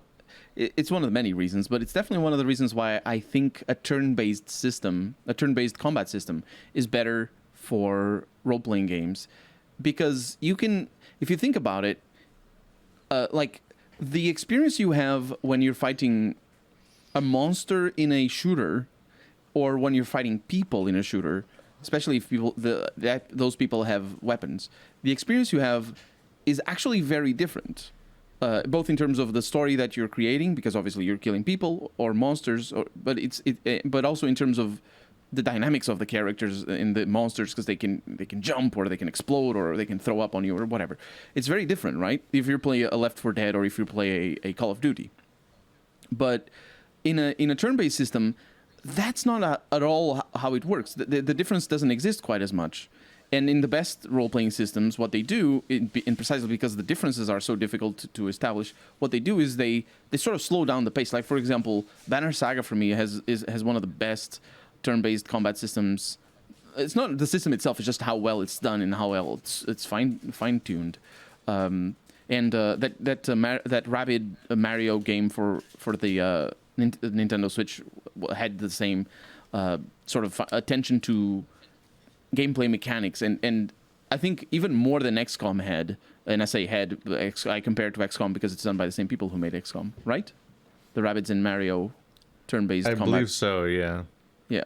So in that game, they had really close attention to, like, this person attacks this way, and there's this type of attack. It's very different, or it procs, or it synergizes with this sort of block, or with this sort of map, and all that. And so the strategery of your combat is more related to the mechanics of the gameplay, or of the game itself, rather than the enemies. Obviously, the enemies also matter, but what I'm saying is that when you play Fallout 1 and you start out by, you can just skip that, but you start out by, there's rats in the dungeon where you start, and it's sort of a tutorial. You start out by using the rats as a tutorial, and you fight them. The sort of motions that you're going through in that turn-based system are basically the same motions that you go through at the end of the game when you're fighting super mutants or whatever you're fighting at the end. It's basically the same thing. The gameplay mechanic is the same thing. And that's why I like, just to bring it back to why I like turn-based, is because it allows you, because because the mechanic, or rather because the gameplay is not dependent on what kind of enemies you're fighting. It's dependent on the mechanics of the game. It allows you to tell different stories by, instead of you having to fight a bunch of people, because in a shooter that kind of, it's more fun when the enemies shoot back, or it can be fun when the enemies shoot back. In a turn-based system, you can fight literally anything. You can fight chairs, and you can still have fun because it's all about the system. It's all about the puzzles in the turn-based combat. And I think that's why it fits better in RPG. One of the many reasons. There's many reasons, but turn-based just fits better in RPGs because the literal clicking and moving the mouse and pressing keys on the keyboard, the literal aspect of playing the game is not dependent on whether you're killing people or killing monsters. You can do whatever. You can tell whatever story. I don't know. It's my ramble about turn-based. I know Andrew doesn't like turn-based. I don't know. I'm not, well, it's not that it's just I'm not the target. That's it. I'm just not the target demographic for any of this. RPGs are not a game that are made for me. And every time I try to endeavor to play an RPG, it turns out the same. And it's never the intended method because the game itself doesn't seem to facilitate my wants and desires. Yeah. So like I just have to accept that I am not meant to be playing these games. Yeah. My only annoyance is I get really I hate that there are games that sell themselves as being made for me. Like I hate games that try selling themselves with the guise of like, even if you try to do it the worst way, the game will work around you. And it's like, don't lie to me. You fucking idiots didn't choose. You didn't make a game for me because I'm worse than you could ever imagine. Like I'm the guy that's like, why would you fucking do that? How did you beat the game like this? Like that's me. And so like Fallout is a great example. I've been playing Fallout New Vegas recently, and that game is just not made for me.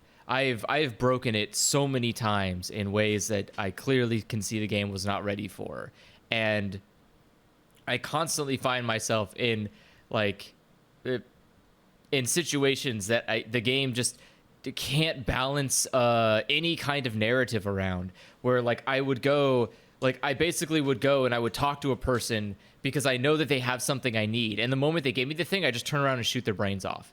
And it's like, what?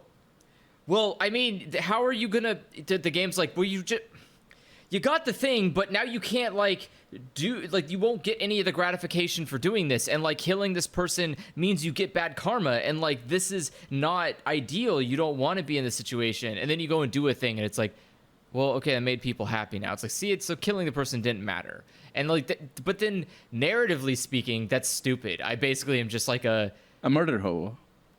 I'm just like well, yeah, but I don't just do it indiscriminately. It's just something ticks me off. I don't like how the way person talked to me, and so I'll sit there and I'll let them finish doing their stupid talk, and I'll agree, and I'll give them all the like. I met a character who like you have to basically be like flaunting their ego for, and they're like, oh yeah, I'm really smart, aren't I? Yeah, you could never do anything for me. Did you meet Fantastic? You met Fantastic. Yeah, I met Fantastic, and like literally after the first line of dialogue, I was like, I'm gonna kill him, and I was like, oh wait, I probably can't kill him though because he's like too obnoxious. Yeah, it's like he's too obnoxious to be a guy that you can't kill. And so I waited until after I was like, yeah, I'll help you, and he gives me this thing I need. And I was like, okay, cool. And then I just turned around and shot him in the face and killed him. And then a guy ran up behind me. He's like, hey, you can't do that. And so I shot that guy in the face. And then the NCR all turns against you. Well, yeah, so then the NCR was like really upset about me, which I was like, okay, well, that's fine. So I just ran out. I just basically ran out of the place and booked it all the way into the building I was supposed to go into, and then just turned on a self-defense system, and it just wiped them all out for me. Yes, and I was like, oh, okay, I didn't have to do anything. So I just walked outside, and I was like, hey, you guys are all dead. This was easy. And I just moved on with my life, and it's just fine. But then, like, the same thing happened where I was walking down the wasteland and minding my own business, and, like, some Legion guys showed up, and they were, like, clearly way too high a level to be jumping me. Oh, they will, yes. But I literally wiped out every powder ganger in the entire game. Powder gangers are small fry. Yeah, but they all have dynamite on them. Dynamite. And if there's one thing that Legion people don't have any defense against, it's fucking dynamite. And so I literally all I did was I have my companion, which I just have like the little robot companion. And so all of them were busy fighting that thing, but my companion can't die. So fucking time to lob a bunch of dynamite at these people while they're busy with my robot. Just up. And everything just dies. There's nothing has even come close to like punishing me in this. And even when I interact you haven't with met people, the Death Claws yet. It's like I have met a Death Claw. Did you? And he didn't kill you? All I did, I just dumped frag grenades and mines into it, and it died. Yes. Like, and it's just like the game, but again, because I play like such a dumb fucking asshole, that the game doesn't build itself around this idea. The game's built with the intention that you're trying to like find a story or a narrative or try to like role play in some way. But like I said, like I've always talked about, when I play role-playing games, I play them as if I'm a deity, that I just accidentally just found myself on this mortal plane of existence, and now I'm just going to cause chaos and get the ending I want, which is just whatever ending makes everyone happy. And so like most of those endings are involving wiping out every single faction, because every faction is not good for humanity. Like the NCR are bad, Caesar's Legion are bad, and I don't remember who the other people were. There's the Brotherhood of Steel, the followers of the Apocalypse. There's the Brotherhood of Steel. It does. Literally everyone I met except for the town of Good Springs has been nothing but unnecessary to my existence. Like I don't need any of them around. They could just. You don't like the followers? Not. I don't want it. No, I don't like anybody who's like. I don't remember. There are people who are you talking about, like the overly religious people? Yeah. Yeah, no, they gotta go. You can't have religion. Like a religion doesn't exist in my world. It only brings detriment to society. So you have to like wipe them out. And so like eventually you get to like Hoover Dam and there's no one fucking there. There's just no one fucking. You've wiped everyone out. They're all gone. And so like the game just seizes. It stops and looks at you and is like, What have you done with me? I don't know what you wanted, dude. There's no one left. You've done it all. You've wiped everything out. It's like, so I have Hoover Dam now. There's a lot of people. So now I'm. There's a lot of people that play the game like that. I think. I definitely remember but hearing. the game isn't built like that. I think that's the it thing. The is. game isn't. Is it? Because the game doesn't. So. It's not rewarding. Yeah, in but any that's capacity. Like there's no story. The I story think you just play like dead that. ends. I think you play like that, but you don't think like a lot of people do, which is there's the inherent satisfaction of you. Oh, look, I killed every single NPC in the game. I am good. You know, I think that's a reward in and of itself because it's like an achievement, right? And I think a lot of people look at it like that, guess. but you're expecting more, which you're right to. I said it before. I think RPGs should be made for you because your attitude towards it is it's a lot more natural than what a lot of certainly old school RPGs or old school role players tend to have towards the game. Because when you play a role playing game, there's a mixture. It depends on the game, obviously, and the mixture will change depending on the game. But there's a mixture of puzzle solving and so you're trying to solve a puzzle where, okay, let's figure out how I can get this character to say interesting things to me. You know what I mean? You're trying to make the right choices or get the right items or do the right quests. And that's the puzzle solving aspect of it. But on the other hand, there's also the make-believe aspect of RPGs. And certainly worse RPGs require you to make more believe, where you're just sort of like, okay, I'm playing a cleric and I want to heal everyone. So in your head, you tell a story that your cleric is going around being nice to everyone, but the game doesn't actually let you do that, for example. But that's still part of what RPGs give you, is that sort of option where, like, for example, like the last time I played New Vegas, I only used unarmed weapons. Unarmed weapons, I know it sounds silly. I punched people, basically, and I had, like, spiked knuckles, and I have a power fist and whatever. But so I go around punching everybody. And in my head, obviously the game doesn't recognize that I do that, apart from the fact that people explode when I punch them. But in my head, it's fun because I made a character that punches people, and also I don't have to deal with the weapons, which is a bonus. So like there's this aspect, there's a duality of RPGs where it's the puzzle solving, which in your case you don't care about the puzzle, you care about the reward, which is a legitimate attitude. And on the other hand, there's the make-believe, which you also don't care about because you don't. It's not about the make-believe. It's about how the game reacts to your attitudes. At least that's how I understand what you're saying. Do you know what I mean with the duality? But it's like I like the puzzles. I don't have a problem immersing myself into the world and exploring it. The problem I have tends to always be people can't see the world the way that people can't see the problems in the world that they live in. I am a third party. I can see all the problems. I know all the problems. I know how to fix those problems. But everyone can't see beyond the small pre-programmed scope that they have. And so I don't have time, or I don't need to have time to try to explain it to these people because their existence doesn't matter. So I can just do what I need to do to save the day. Like Helios 1, I gave power to the entire Nevada. I fixed it. I got power to everybody. The end, right? That's it. I don't have to do anything. Like I did the right thing. But that's what I mean by what puzzle you're supposed solving. to do. Is that you old school RPGs specifically, but RPGs in general, they sort of engender this need in people to figure out, what if I did something different?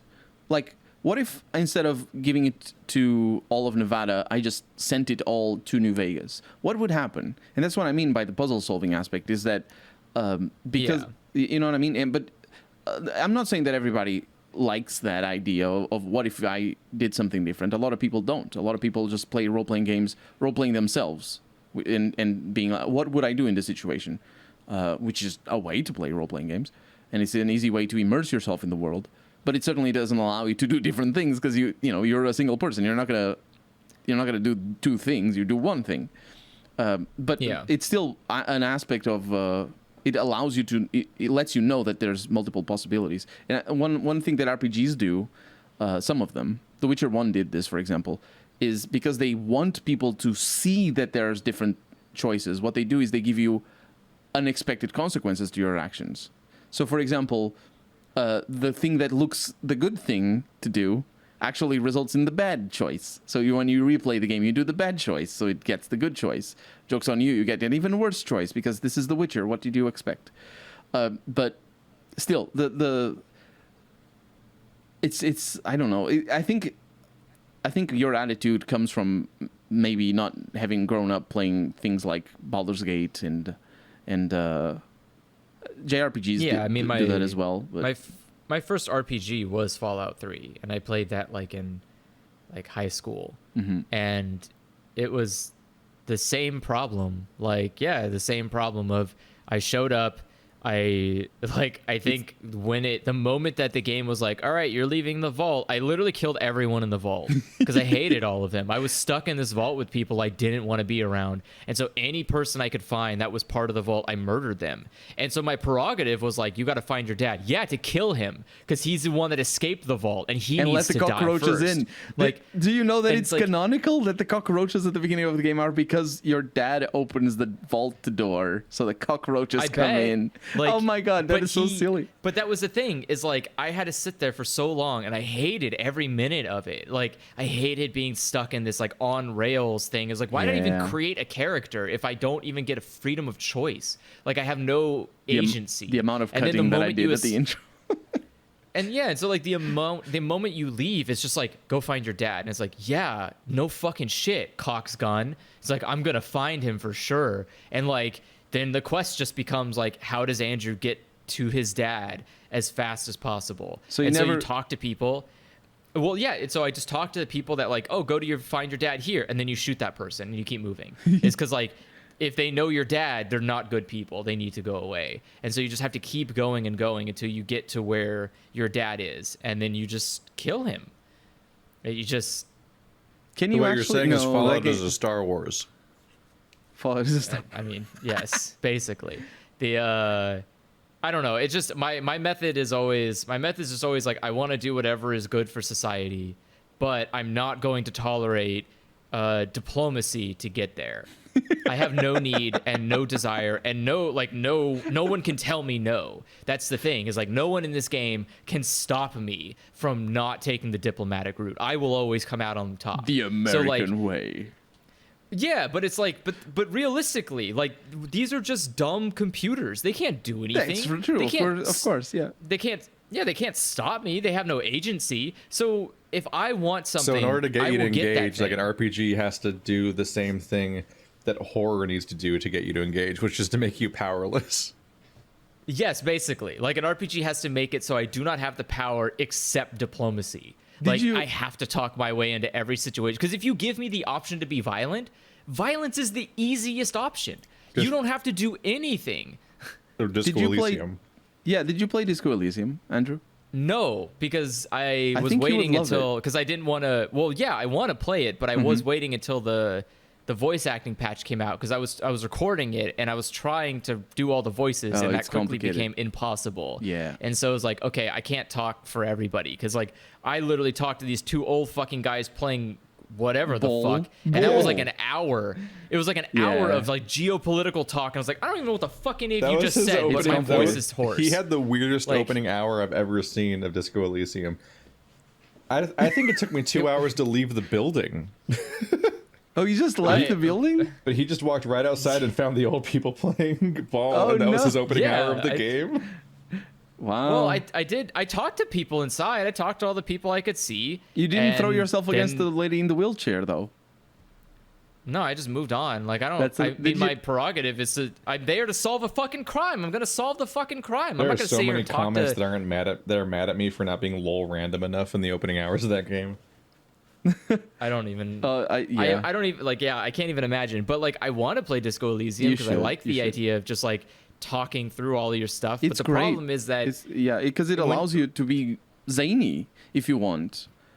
Do you know what I mean? Yeah, but I mean I probably, or but realistically, if both. But yes. Well, that's the thing, is like if I do not have the option to be violent, I will most likely be like overly democratic, where I will do whatever it takes to get people to be like as You have the option as to like be violent. working together. Yeah, as well, you do, You know but what I mean. it might not like result in- Fallout level violent. Oh, no, Where no, like you're not. There's no if I can- enemies. like yeah, well, that's what I'm saying. Is like if The an greatest RPG enemy has is an enemy yourself, system, and there's 12 of Yes. them. yeah, if an RPG has an enemy system, I will wipe them out systematically. Like I will. It doesn't matter what your army is. I will stop them from ground to leadership. My I will immediate- kill them all. My You immediate reaction essentially is choose why... your enemies in the form of your stats. Yes.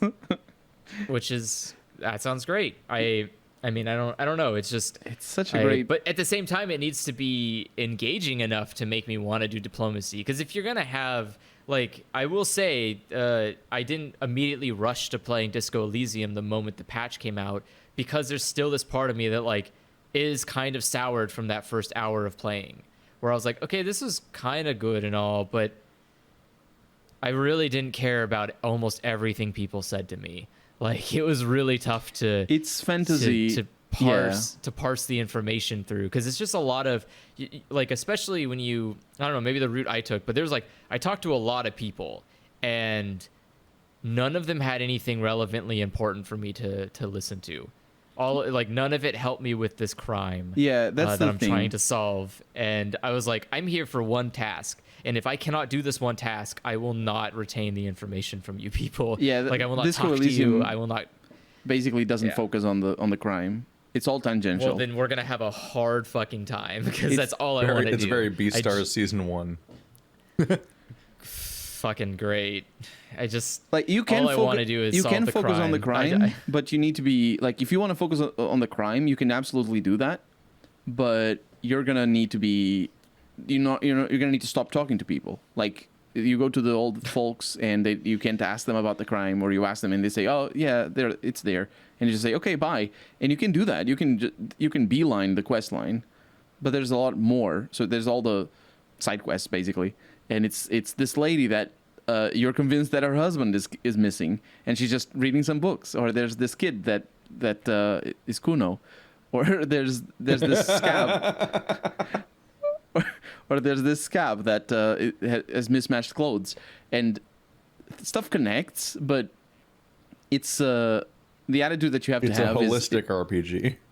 yeah, the All the attitude that you have surrounding to have. world actually folds back into the narrative in many cases, into the crime. Yeah, Ugh. but you can absolutely That means I have to beeline rub it. my face against every person. Yes, that is how the game is designed. But you can 'Cause absolutely it's skip so- the Well, dialogue. yeah. If The time won't pass if you don't rub your face at Yeah. everyone. Time only Yeah, passes by that's- talking to people. Like if you stand still, the clock doesn't move. yeah, and so this becomes like a second layer problem for me, which is I at my core wish I could fucking remove point and click games from the face of the human planet. I fucking Oh no, hate it's like a point and click games. RPG. it's RPGs are all point and hate click. them because I don't. All I do is I just angrily click, click, click, click, click, click. Shut up. Just do the thing. Just take the thing I have. I want to be done. Like I'm not Yeah, gonna I sit here understand. and listen to someone talk to me about how this fishing pole doesn't go here because you haven't talked to the other guy. It's the fucking fishing pole. It doesn't go anywhere else. The Take biggest- it. And it's like, no, you haven't talked to the guy. It's like I'm gonna fucking kill you. Like Andrew You was don't- it's like designed I for just- one video game, and that game is Banjo-Kazooie.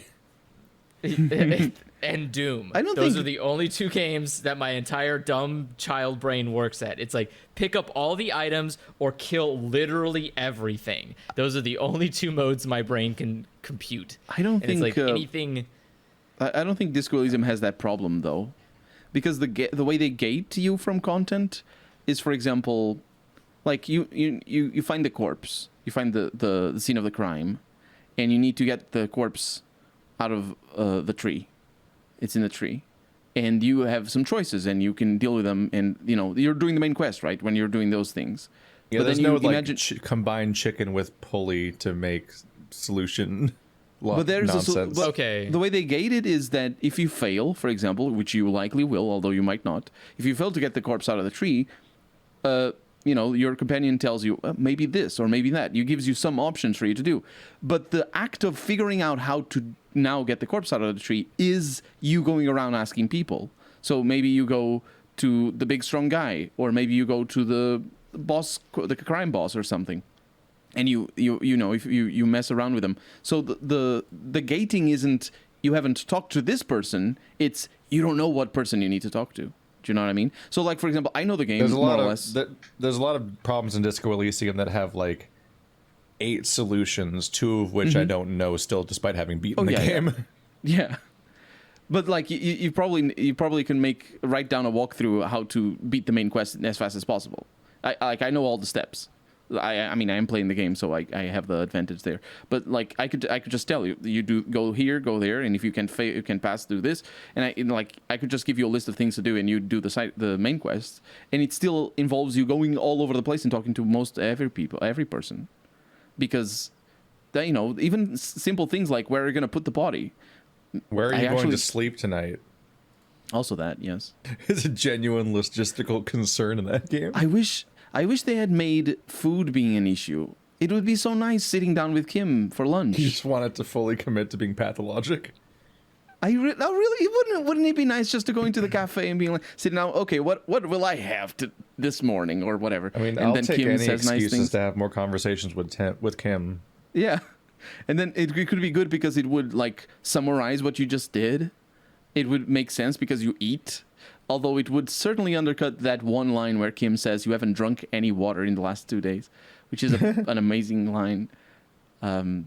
This will be the big question: amazing, is if by the end of this, like, will Andrew finally like a party member, or will he also hate Kim?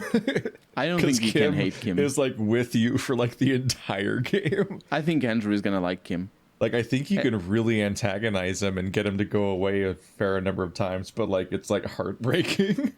Yeah, I'm doing a little bit of that in my playthrough because I'm a bad person, and Kim just shows how kind of a person he is. It's just he's just unrelenting.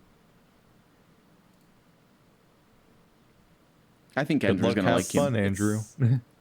I'm excited, I guess. It's just I don't know. I'm reassured that there's not any of the stupid like here are 6 items, combine them to one just so you can shake a milkshake. No, like I hate. No, it's that only stuff. point and I click hate in the it way so where you'll much. like you'll explore this whole map, and a series of weird skill checks or secrets will allow you to access different locations as you learn new things or find new items, and then you'll be like, oh shit, this has stuff that actually wraps back around to that, and I can use that back there.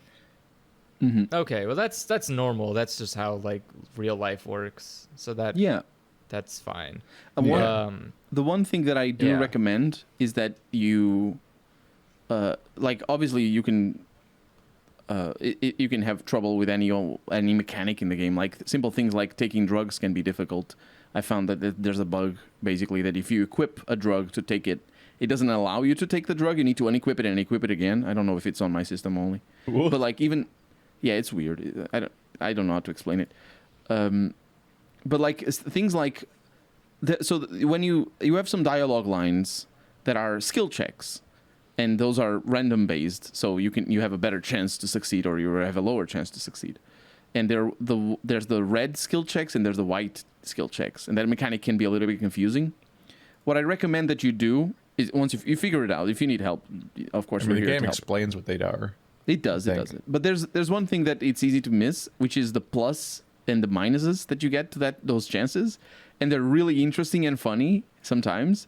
Like for example, you have a chance that it's like a 50-50 chance that you succeed at this, but you get a +1 to your dice throw because you talk to this person, and when you hover over those skill checks, you can see the +1 and the -1 or whatever that you get from this, and you should read those if you want, because not only does it inform you of what is going on and gives you a little bit more detail about why maybe you feel more confident about what's going on, or maybe you figure something out, but it's also funny. Some of the pluses and minuses are really interesting. Certainly with a main quest, I think later on the pluses and minuses they become part of the storytelling.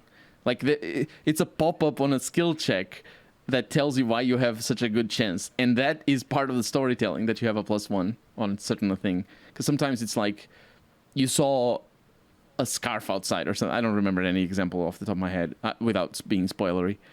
But sometimes it's also weird. Like for example, you're wearing a jacket and you have a +1 to a skill check to convince somebody that they're wrong about something, and you're wearing a jacket, you have a +1, and like you're not cold because you're wearing a jacket. And you're like, why would you do that? And the reason is because your shivers is not gonna screw with you, because your shivers is a scumbag and always screws with you when you're cold. It's not when you're cold, but yeah, shivers is a skill. It's such an incredible game. It's just such an interesting idea that skill checks get pluses and minuses based off of interactions with the world, and they're everywhere. It's great. Well, this is the latest we've ever gone. Yep. We would definitely need to wrap up. How long has it been? Over 3 yes, hours. It is the longest. You know, my yes. food arrived a while ago, and so I went to get it. And you guys were, when I got back, you guys were having like a heated conversation about Fallout. So I just sat here and ate all of it silently. And I'll just have to mute my microphone to make sure no like eating sounds get in. But I'm just like sitting here listening to a bunch of conversation while eating my entire dinner, and I'm already done. Well, nice. You're ready for Final Fantasy then?